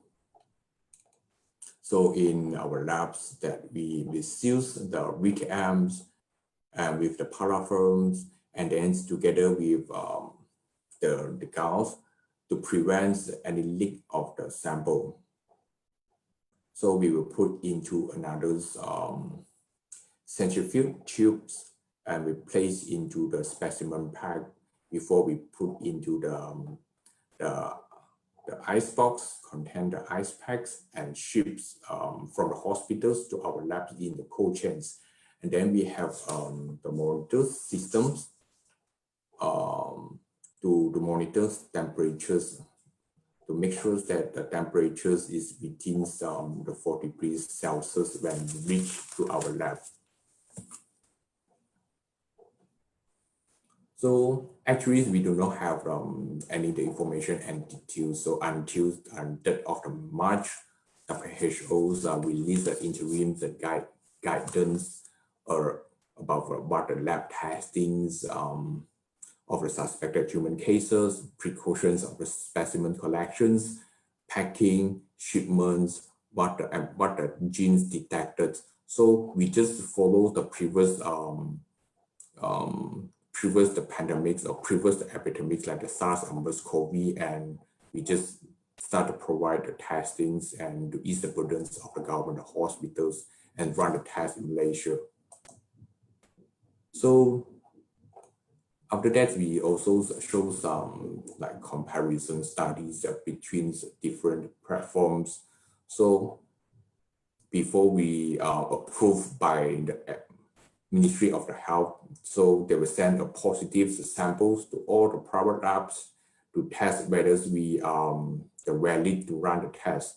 So we also received one SARS-CoV RNA positive samples.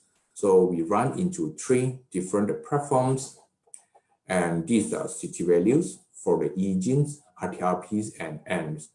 For the lifestyle and the Roche, there's no the N genes in their platforms.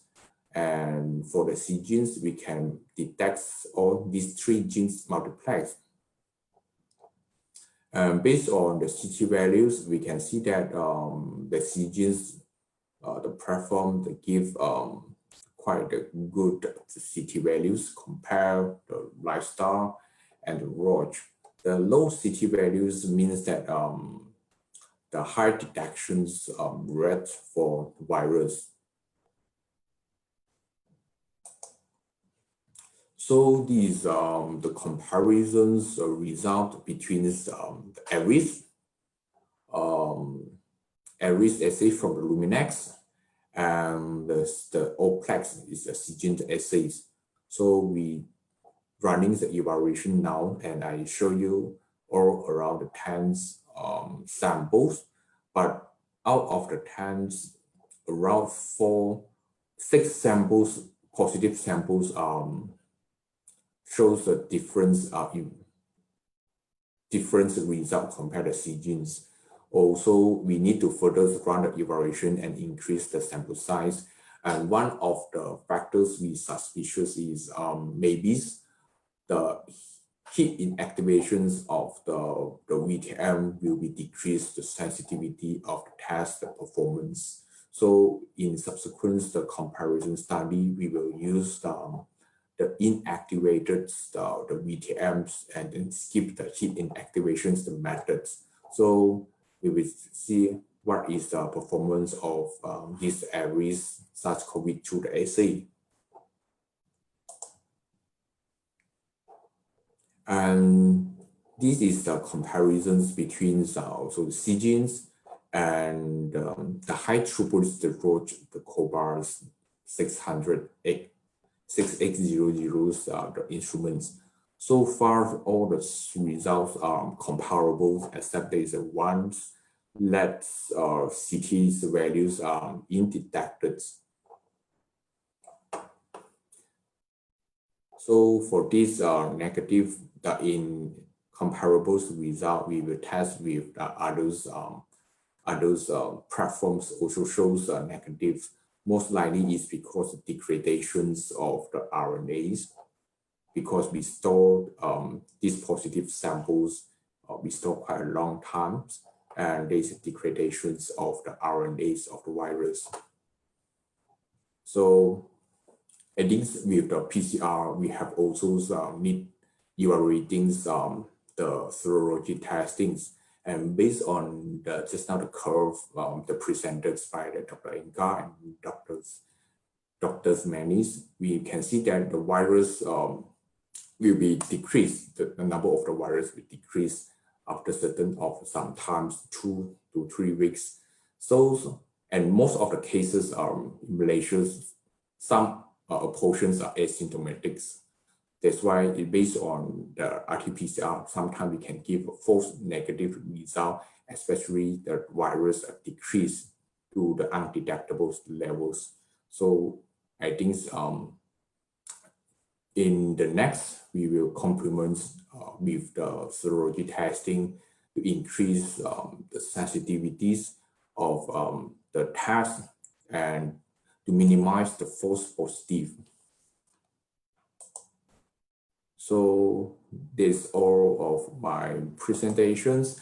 And before I end my presentations, I would like to take these opportunities to thank all the frontliners and the medical technologists that work hard behind the scenes in these few months. So I really appreciate the frontliners and the MLTs. And okay, thank you.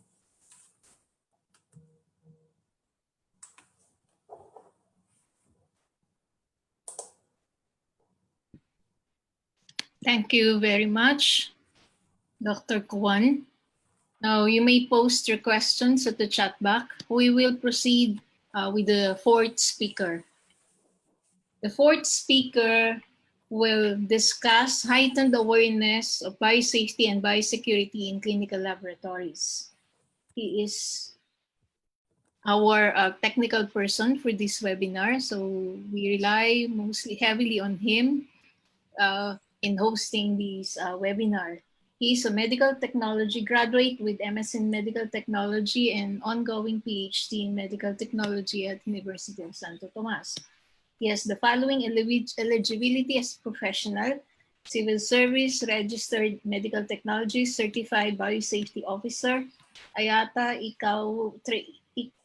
trained shipper for class 6.2 dangerous goods, ITBA certified professional in biorisk management. He is currently the laboratory administrator, an assistant professor, special lecturer at Lyceum of the Philippines University, Batangas City. He is actively involved in different organizations.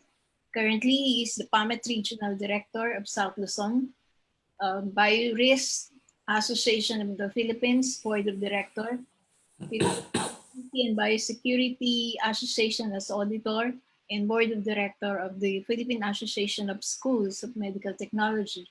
He received several awards, had notable appointments from different organizations, and published articles, and had several oral and poster presentations in different conferences out of the country. Ladies and gentlemen, let us welcome Professor Oliver Shane Dumawal from Philippines, PAMET. Thank you very much, Dr. Laila, for that kind introduction.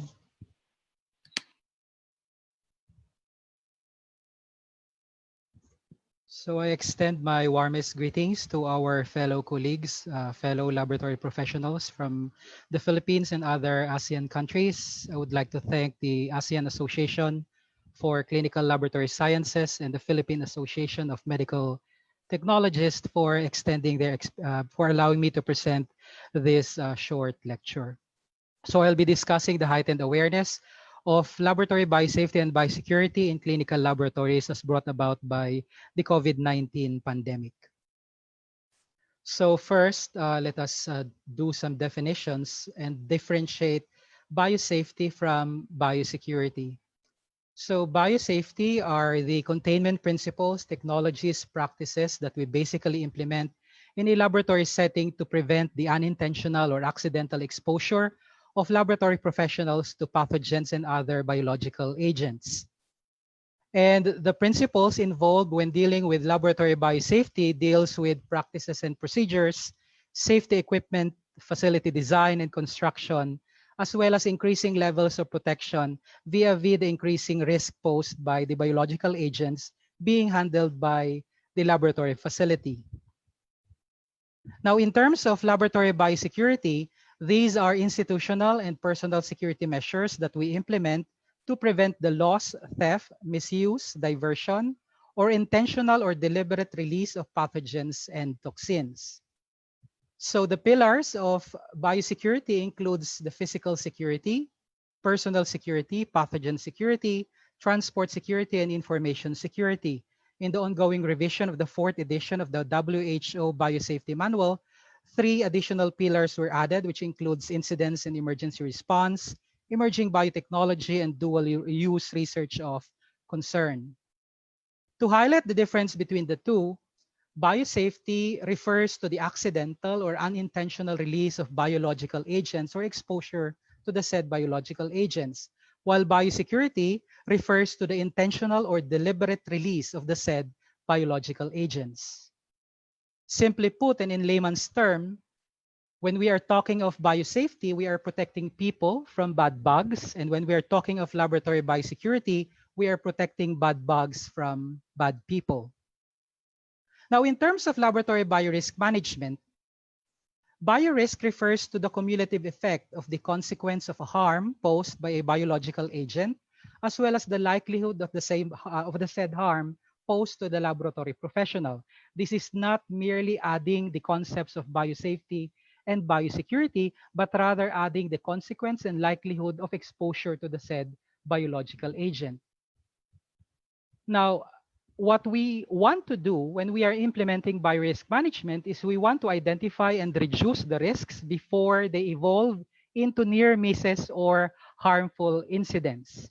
And when we are talking of biorisk management also, we have to address both biosafety and biosecurity issues in the laboratory.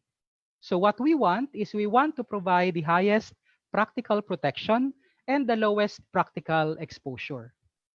Based on previous studies, it had been revealed that the major cause of laboratory exposure are not equipment failure, but rather 80% of laboratory exposures are primarily caused by human factors.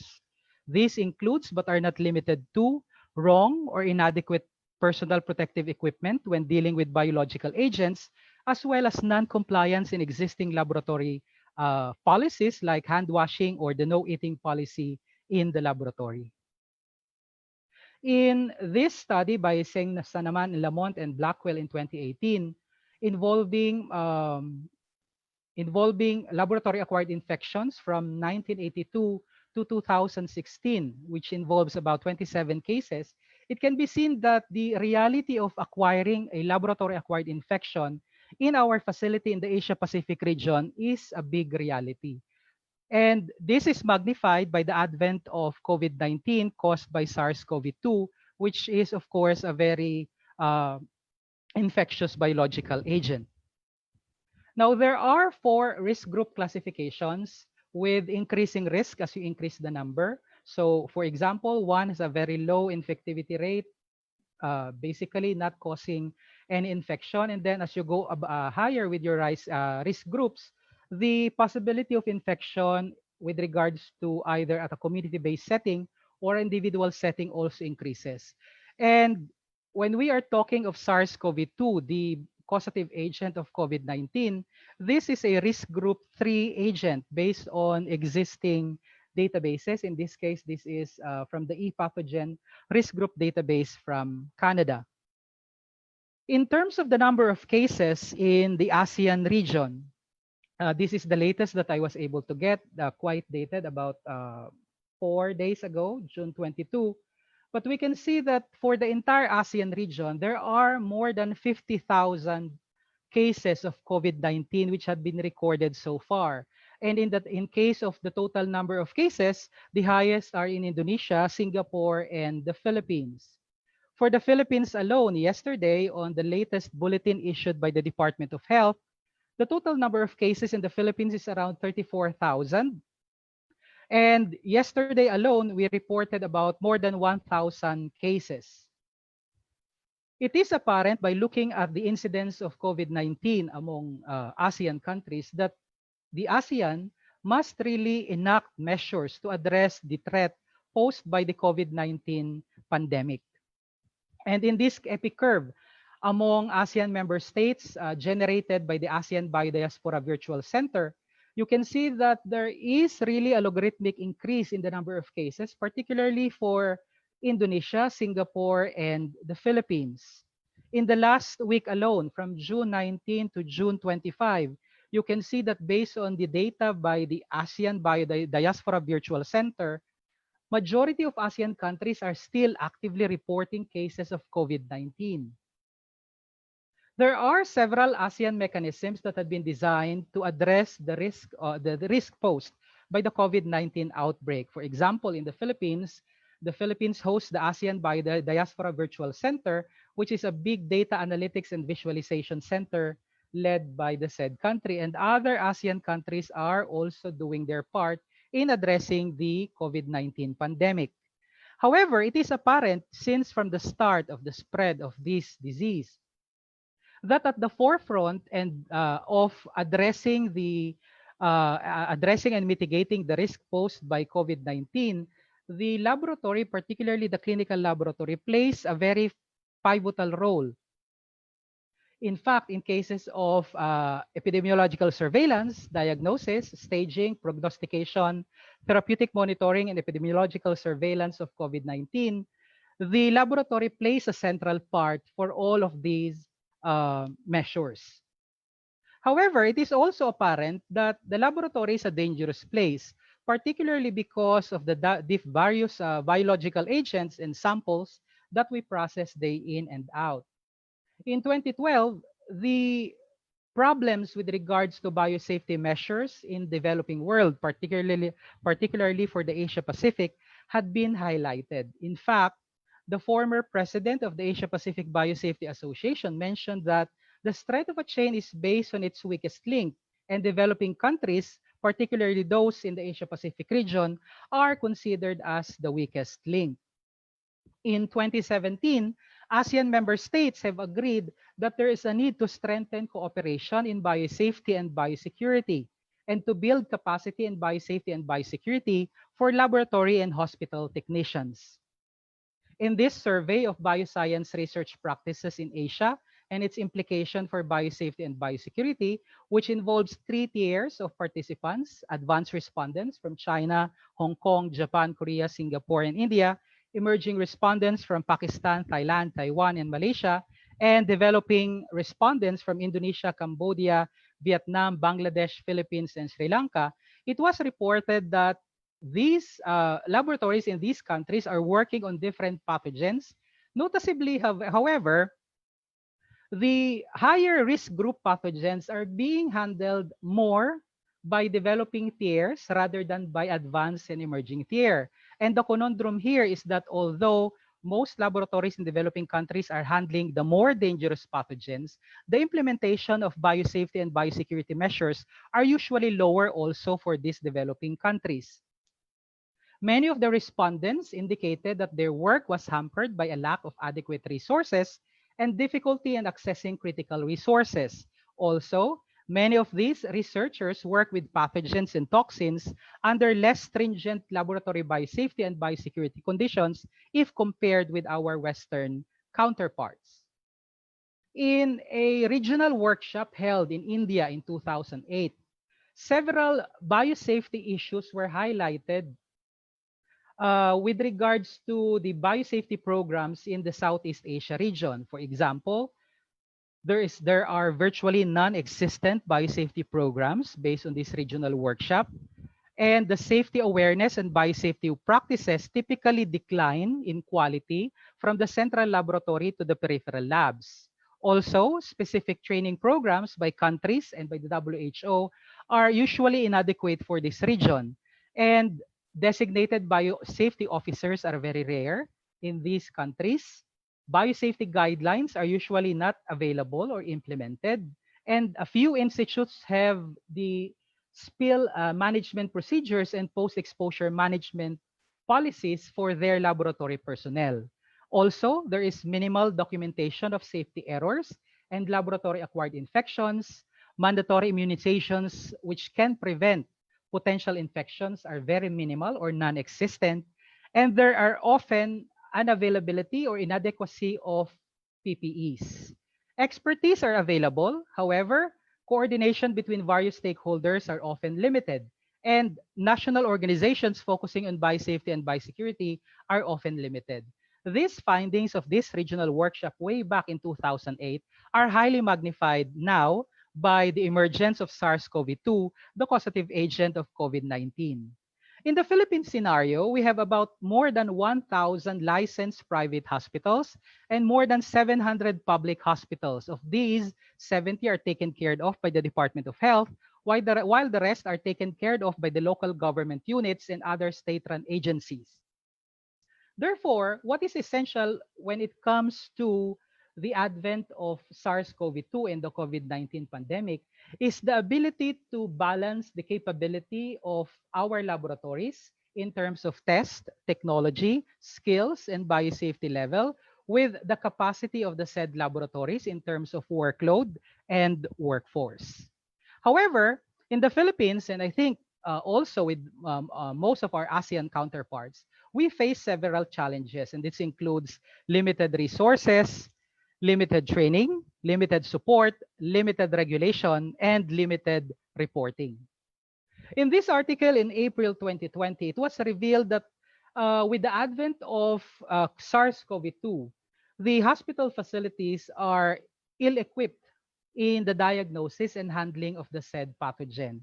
In fact, one local government official, and I quote this based on this article, said in Tagalog, ako noon basta may PCR machine, akala ko noon basta may PCR machine at isasaksak ang kit, aandar na. Hindi pala ganon. In English, I used to think you only need a PCR machine and plug the kit to operate a testing facility.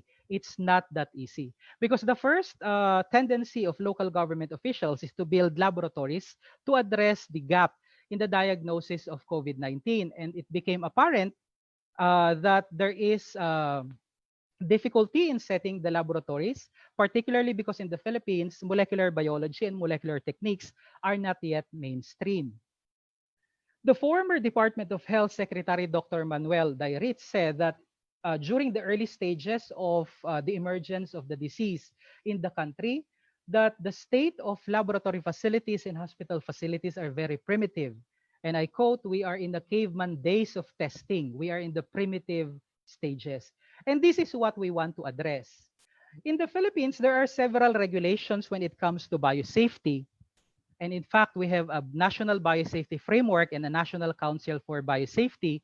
But these regulations often focuses only on living modified organisms in adherence to the Cartagena protocol.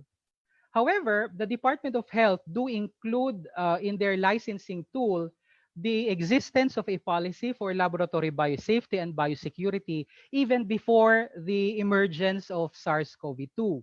And in the licensing tool, the presence of the said policy must be present for you to get your license. However, the establishment of a molecular diagnostics laboratory for COVID-19 in the Philippines requires at least 4 essential factors. And these are the existence of a laboratory facility, the competence of the laboratory personnel performing the assay inside the said facility, the presence of a quality assurance mechanism to ensure that results are true and accurate, and equipment requirements that are needed for that facility, and the maintenance of the said equipment. Now, the COVID-19 accreditation process in the Philippines involves 5 steps. First, it requires self-assessment by the facility. Once the facility assess themselves to be competent enough and with the sufficient resources to do the testing, an on-site assessment will be performed by a combined team from the Research Institute for Tropical Medicine and the Department of Health and also the WHO.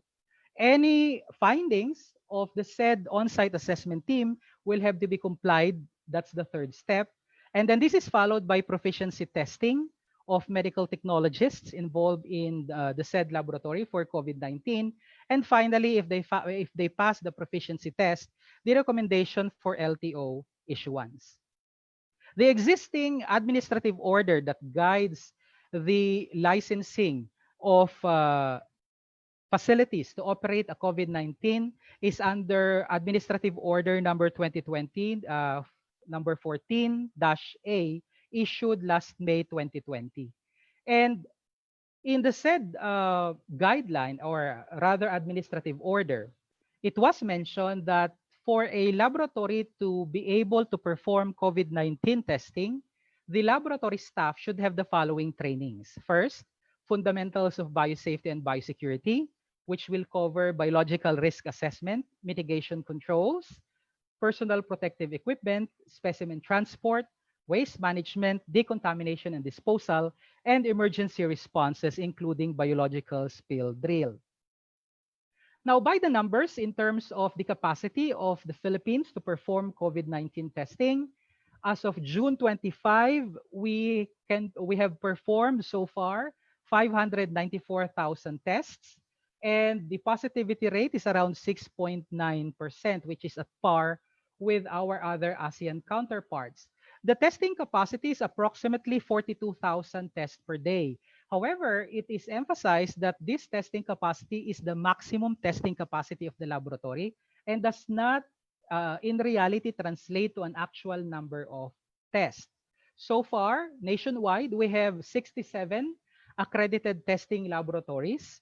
We have 3 major islands in the Philippines, and 49 out of those 67 are in Luzon. 8 in Visayas, and 10 in Mindanao. Because the Philippines is an archipelago, this is a problem that we have to address.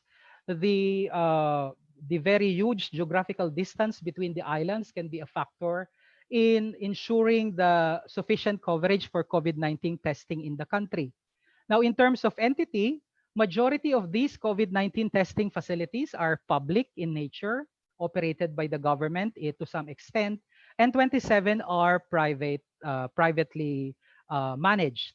In terms of technology, out of the 67 accredited testing laboratories, 49 are using reverse transcriptase polymerase chain reaction, while 18 are using cartridge-based PCR.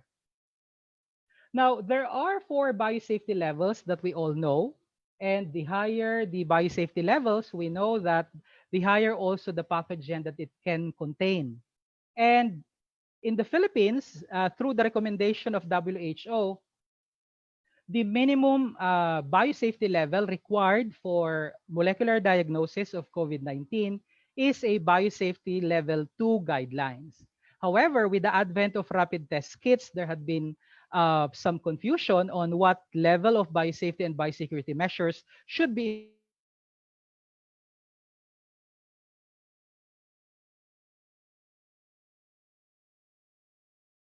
for molecular-based assay, it must be at least BSL-2, and then it must be enhanced based on a site-specific risk assessment. So in terms of healthcare wastes in the Philippines prior to COVID-19, our hospitals generate an average of 0.34 kilograms per bed per day, which is higher than the global standard. And this is increased further due to the advent of the COVID-19. And the Department of Health issued the Department Memorandum number 17, series of 2020, which provided interim guidelines on the management of healthcare waste and facilities with cases of COVID-19. Another issue that we had to contend with which has an impact on biosafety are personal protective equipment. And this, I think, is a global problem because in the early months preceding the declaration of COVID-19 as a global pandemic, there had been severe shortages of PPEs among healthcare facilities globally. That's why in April 2020, the Department of Health of the Philippines issued Department Memorandum numbers 176 series of 2020, which provided interim guidelines on the rational use of protective equipment for COVID-19.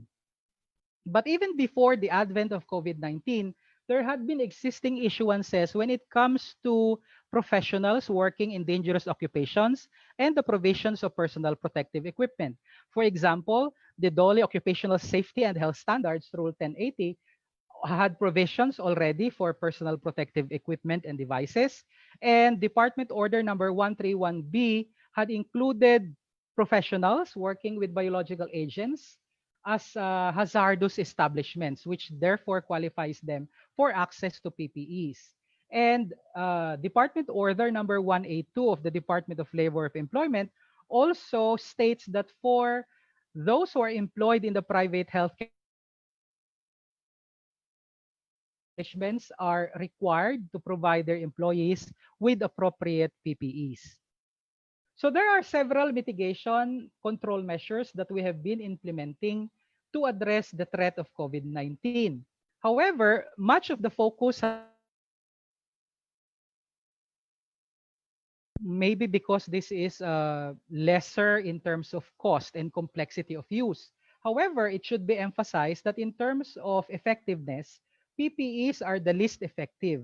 That is why in the existing guidelines for the licensing of clinical laboratories in the Philippines, included are engineering controls and administrative controls as well as practices and procedures that must be in place before a healthcare facility can be allowed to perform testing for COVID-19.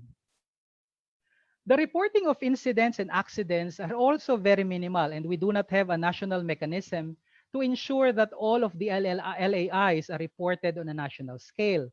However, based on additional available data to the Philippine Association of Medical Technologists for our fellow medical technologists who had been infected with COVID-19, majority of those who were infected based on their self-assessment of these patients, 62% said that they probably acquired the disease while working in a laboratory facility. This is followed by community-acquired transmission of the disease among medical technologists. And the third are due to PPE failure. And then to some extent, some unknown variables that are at play.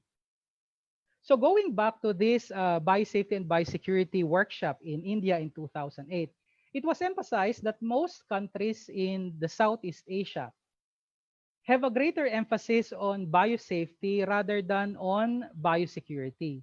And what we want in the Philippine context is we want an equal emphasis on safety issues and security issues when dealing with these dangerous pathogens. So in the Philippines also, we have about 100 certified biosafety officers, and the training for these biosafety officers is spearheaded by the National Training Center for Biosafety and Biosecurity. And in fact, one of the requirements for licensing is to be able to complete a comprehensive biosafety training program. And nowadays, there are two recognized institutions to provide the said training: the Research Institute for Tropical Medicine and the National Training Center for Biosafety and Biosecurity. Recently, the National Institutes of Health, through the National Training Center for Biosafety and Biosecurity, was able to provide a certificate of completion to more than 2,000 laboratory personnel. This involves physicians, pharmacists, biologists, chemists, molecular biologists, and medical technologists. And they were given certification as having passed already the basic modules for biosafety training with regards and special emphasis to the handling of samples related to COVID-19. Now, the Philippine Association of Medical Technologists and also the Biorix Association of the Philippines had been very active in providing lectures in this age of the new normal. Apparently, we cannot hold face-to-face conferences because of the continuing threat of COVID-19. That is why the Philippine Association of Medical Technologists and the Biorix Association of the Philippines had been providing free trainings and webinars to our fellow medical technologists in terms of safety, biosafety and biosecurity, RT-PCR technical training for COVID-19, use of biosafety cabinets, as well as biological transport of COVID-19 samples. Also, the Biorix Association of the Philippines and the Philippine Association of Medical Technologists is currently working on a laboratory biosafety guidance on COVID-19 testing for laboratorians, which is to be issued very soon. Now, I borrow this illustration from Lipe and Plebani with regards to the critical role of laboratory medicine during COVID-19. And they have provided recommendations on how the laboratory can be prepared to face future outbreaks on a national scale. And this involves the establishment of emergency plans for the laboratory, to install mobile laboratories in a rapid manner to increase testing capacity, to reinforce the network of regional laboratories on a nationwide scale, and to ensure the continuity of provision of resources, funding, and budget for laboratory needs. So the highlights, therefore, of this lecture is that SARS-CoV-2 poses both biosafety and biosecurity concerns. The advent of the COVID-19 pandemic highlighted significant gaps in terms of laboratory diagnostics in the country, and the COVID-19 pandemic ushered in stricter enforcement of biosafety and biosecurity measures, as well as heightened awareness about such issues. In closing, I would like to emphasize that biosafety and biosecurity are not simply a matter of materials and equipment. You can have the best facility in the world but still have issues. Primarily, when we are addressing risk, we must address also the processes of the laboratory and the behavior of the laboratory personnel involved in performing testing. With that, thank you for listening. Be safe, be biosafe. Marami pong salamat. Thank you very much, Sir Oli, for that very well explained heightened biosafety and biosecurity.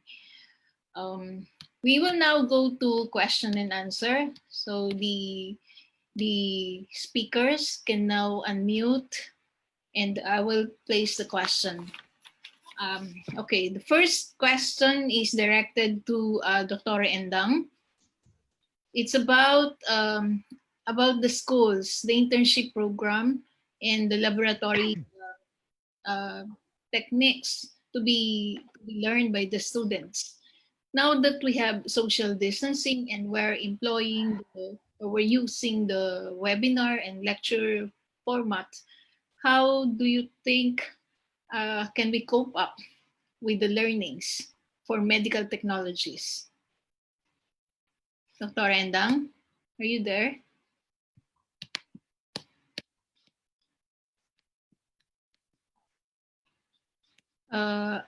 I don't see her. Are you here?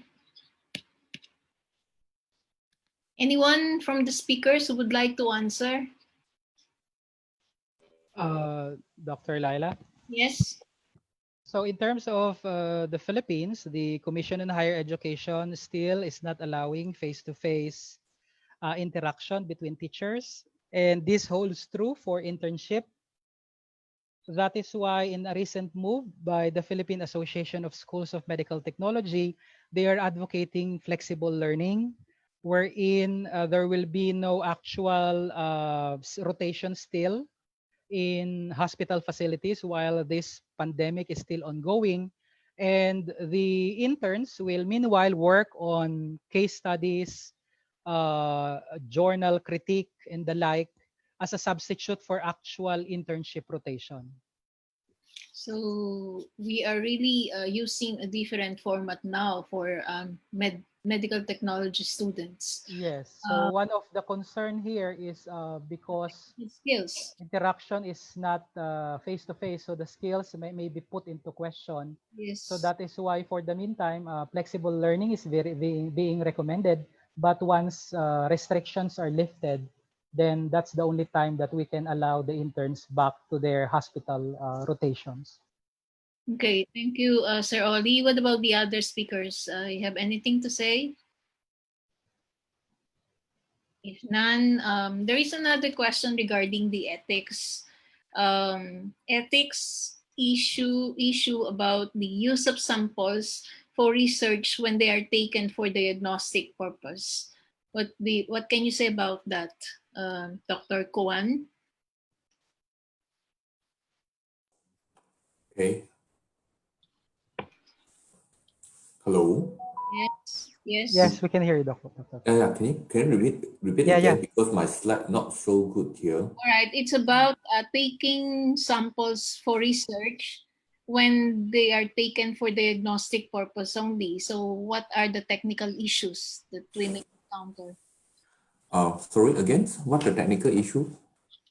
Ethics, it's about ethics. Ethical issue, When you take the sample for diagnostic and then you will use that for research.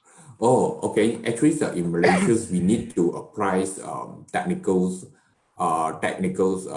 not the ethicals, the currents, especially when we take the human specimens, we need to apply for the ethical clearance from the Ministry of Health or from the research the university before we start any research activity.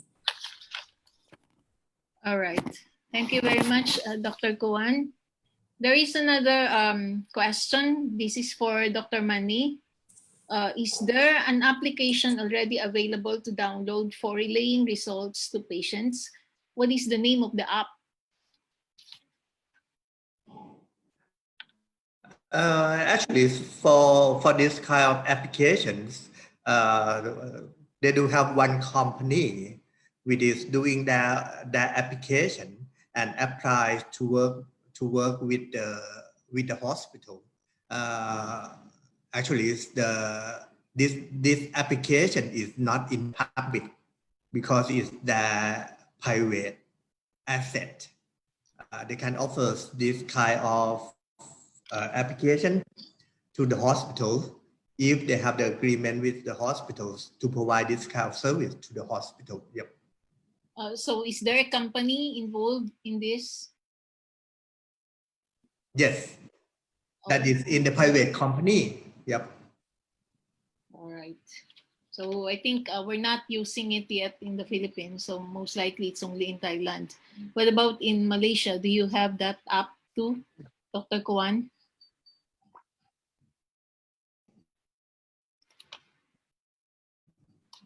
I don't think, yeah. Maybe it's only in private position. Now, again, another question, Dr. Mani. Should Yep. condition for safety of home collected samples be considered during transit of sample? What mode of transport should be used by phlebotomists to ensure safety? Could you please repeat the question? I cannot hear you well. Yeah, it's The about voice is missing. it's about provision of safety for home collected samples. What do you use? Right. Yeah, what do you use in transporting the blood samples? Okay, then collect the sample at home. We separate to two things. The one thing that is the normal samples, that is blood samples doing the glucose or cholesterol chemistry or whatever. Then for the transportation, we use the normal transportation process. We put it in and keep it in at a good temperature and with safety and do the normal transportation. And this transportation is also come with the tech who go there to collect sample. That is one part of it. But in terms of the collect the samples of the phagocytic swab with the COVID, that is another story. If we go to outside to collect the sample for the COVID, that is like we do some kind of the communications to the community there. If the patients would like to come to do the testing, then we go there with the full equipment. That is at the early stage, we do have the negative pressure room for collect the sample for the safety and whatever. But later on, we learn more about the COVID. Then we also have some kind of the adjustment. Instead of going to the full negative pressure, then some locations we just have the good the plastic box to protect the staff and the patient. And later on, we do have the portable positive pressure box. That is the staff in the portables positive pressure rooms and collect the samples with the patient, and that is more convenient. Then in terms of the collect the sample of the COVID outside the hospital, there are also so many kind of the collection style and have a lot of improvement about all the equipment. Did I answer the question? Yeah, thank you, Dr. Mani. Yep, thank you. The following questions are for Dr. Kuan. How can we help our government to fight in the combat of COVID-19? Are you in favor to set up molecular tests in all hospitals and clinics as routine procedure? Because the rapid tests are very rampant. What about the RT-PCR? Are you in favor of making this as routine procedure? Yeah, actually, I also think some of the medical centers and set up the things and agencies testings for certain the patient before they can admit to the hospitals. I think they can just put like the point of care, the testings for emergency use instead of just set up the proposed molecular labs. But some of the hospitals actually approach me for the collaboration, setting up a proposed the molecular testing to detect the COVID-19. But we need to plan in the propose from how we receive the samples until the reportings. I think actually I'm already work together with with them to set up the COVID-19 testing. Okay, Dr. Koan, there is Yeah. another question regarding the rapid antibody test. What is the ideal sample to use? Is it serum, plasma, or whole blood? Actually, they tested serum, plasma, or the whole blood. Actually, they give the same result. But if for the fast testings, I think the whole blood might be more the preferred to run, because we can run the rapid antibody the testing in any place without centrifuge to spin out the serum or the plasma. We can just take the blood and drop the blood immediately on the well of the cassette, and the result will be within maybe the 10 to 15 minutes. We no need to bring another additional centrifuge to spin the blood. So for some conditions, I think the whole blood might be more preferred. All right. Many are asking about what brands are reliable for rapid antibody tests, because we've been hearing so many articles and saying that the rapid antibody test is not accurate and it's so not sensitive. Yeah. So they're asking what reliable brands can be used for antibody tests. Dr. Koan? Oh, okay. This question is to me? Yes. Oh, okay. So far, in Malaysia, from the literature review and some of the evaluations of the performance from the Ministry of the Health, I think there is one brand called the STB that give the higher the sensitivities. But and then another the high throughput serology will be coming up. Is from the Abbott. So I will evaluate the Abbott serology's test. But so far, I think the STPs give the highest sensitivity and the specificities. But for the rapid antibody the testings, actually is not encouraged use to detect the active infections. So we have to use complement with the PCR or the rapid antigens to minimize the false negative, because rapid antibody test cannot detect the first few days after the onset of the symptoms, as the IgMs maybe appears after the 5th days, and the IgG maybe the longer times to produce by our bodies. Okay. Again, may I add something to this? Yes, Dr. Endang? Yes, we have a lot of problems with rapid testings with the RTDs. But for a country like Indonesia, which is geographically very large, and we have a lot of remote areas, rapid testing can be a choice for first testing before any other testing is available, because all the other testings need to be performed in laboratories, while rapid testings can be performed in primary healthcare settings. So although we have a lot of problems with it, we don't have EQAs with it, but if we don't have anything, it must be a choice. Okay. Thank you, Dr. Endang. There is another question here regarding, it's all about the PCR and the antibody testing and even the antigen testing. If, sorry, if the antigen test is negative and then you're required to proceed to RT-PCR, why not do directly the RT-PCR, because it will add costs to the patients? Any suggestion, Dr. Kwan? Yeah, actually, I think the RT-PCR still a gold standards to detect the active infections. So in my opinions, I think the RT-PCR still the first choice to detect all the active infections.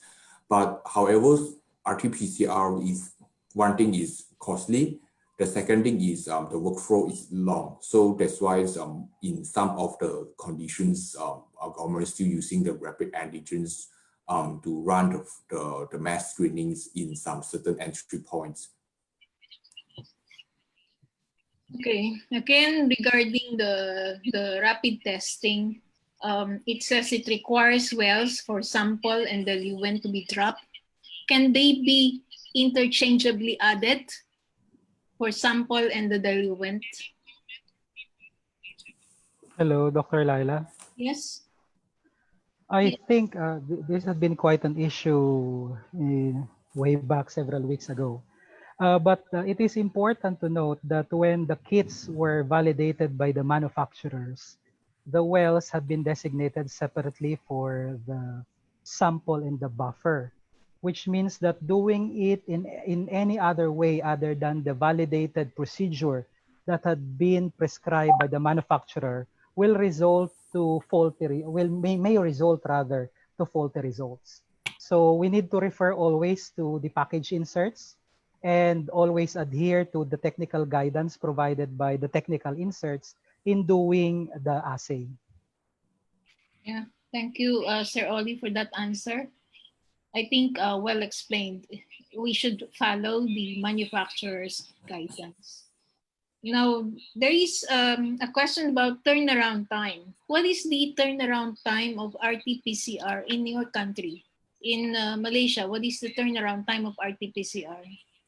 In the Malaysia, the turnaround time is around 24 hours to 48 hours.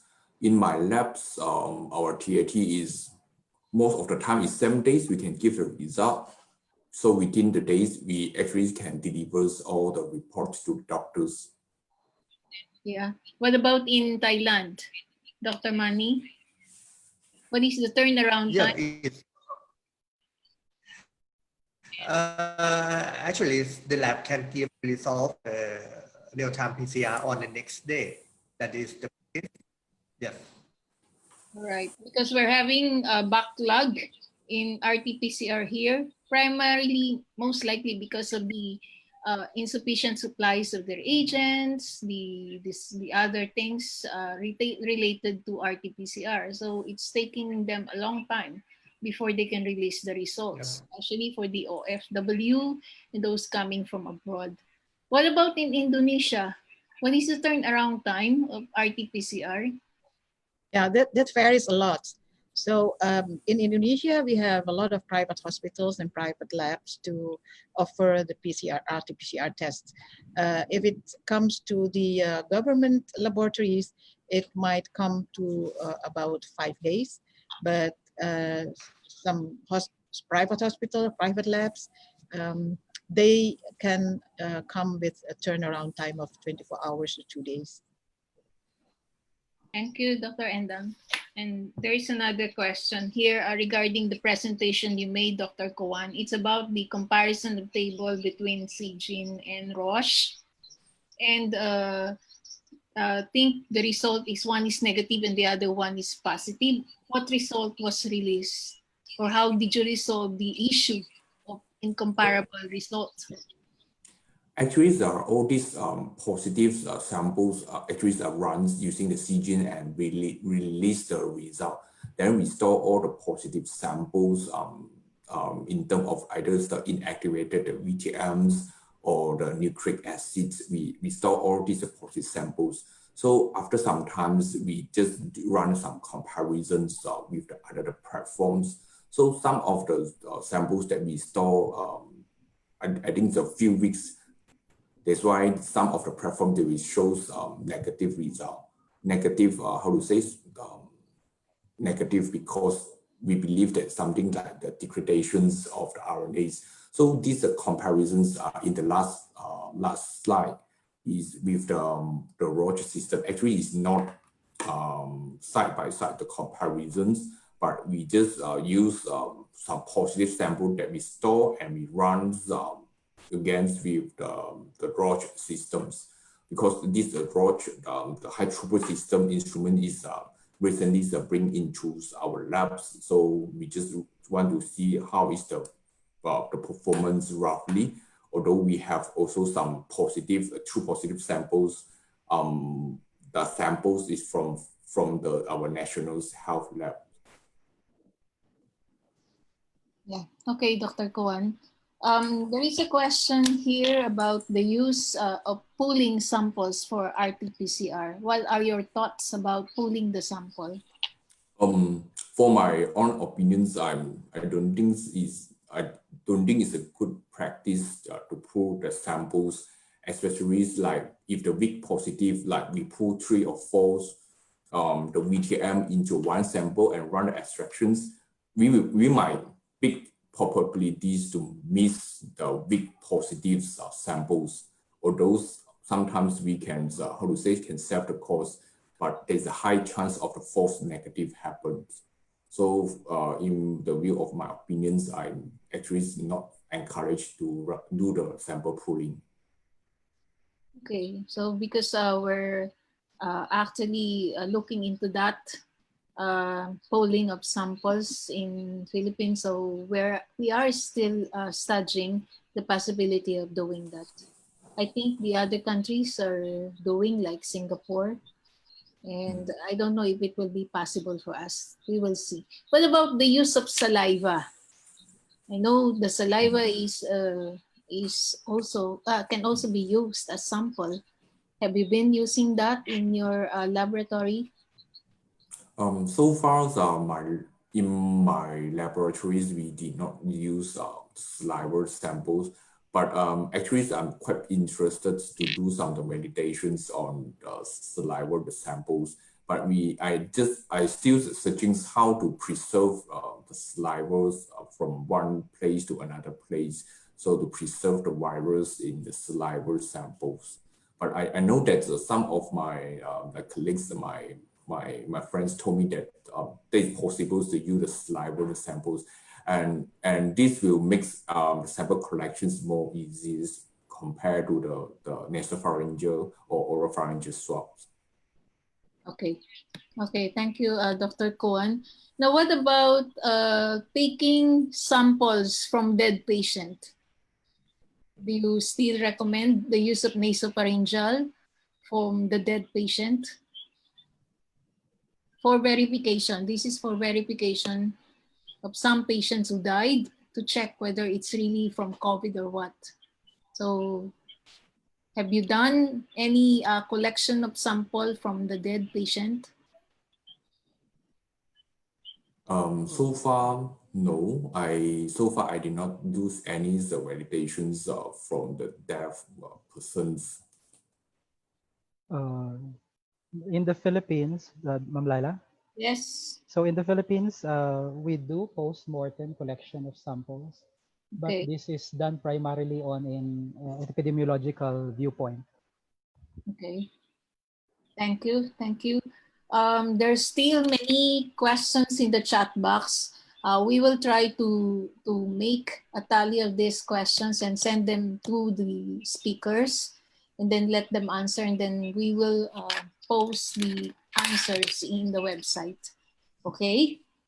Now, thank you very much for the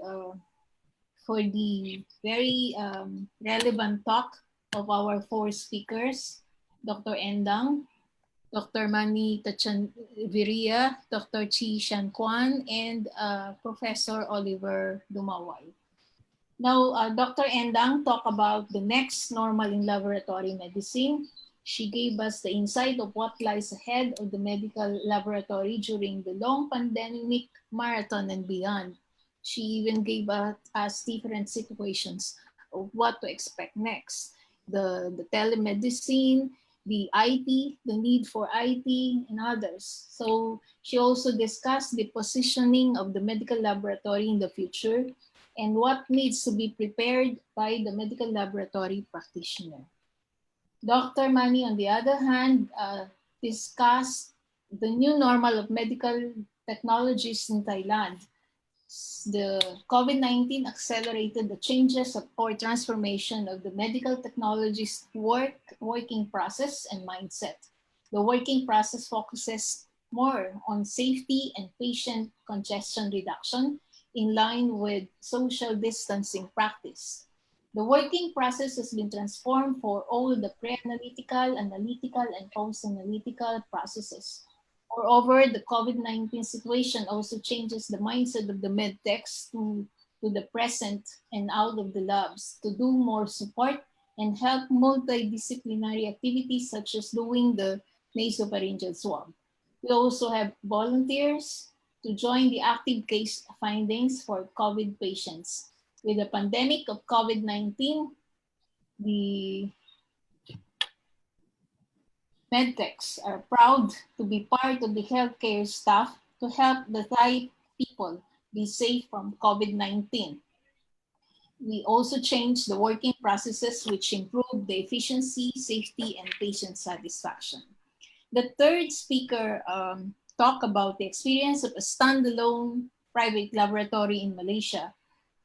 He discussed the coronavirus as the causative agent of the COVID-19 and discussed that it was detected as early as December 2019 in Wuhan. So it has resulted in ongoing pandemic and affected the total countries around the world. In Malaysia, the first case of COVID-19 was detected in January 24, 2020. A total of private diagnostic laboratories are currently approved by Ministry of Health to increasing testing capacity to flatten the curve of infection. Molecular testing, the RT-PCR, is used to detect the presence of the SARS-CoV-2 virus and to diagnose active COVID-19. RT-PCR is characterized by its high sensitivity and specificity and recognized as the gold standard by WHO, CDC, and the Ministry of Health of Malaysia for confirmation of COVID-19. Now, the last speaker talked about the heightened biosafety and biosecurity pertaining to what we are doing in the country Philippines. So he mentioned all the Department of Health memorandum order regarding the use of biosafety and biosecurity. And even he mentioned about the ASEAN concerns about the biosafety and biosecurity. Now with that, I am ending the webinar, the third AACLS webinar series. Thank you very much. Thank you. Thank you.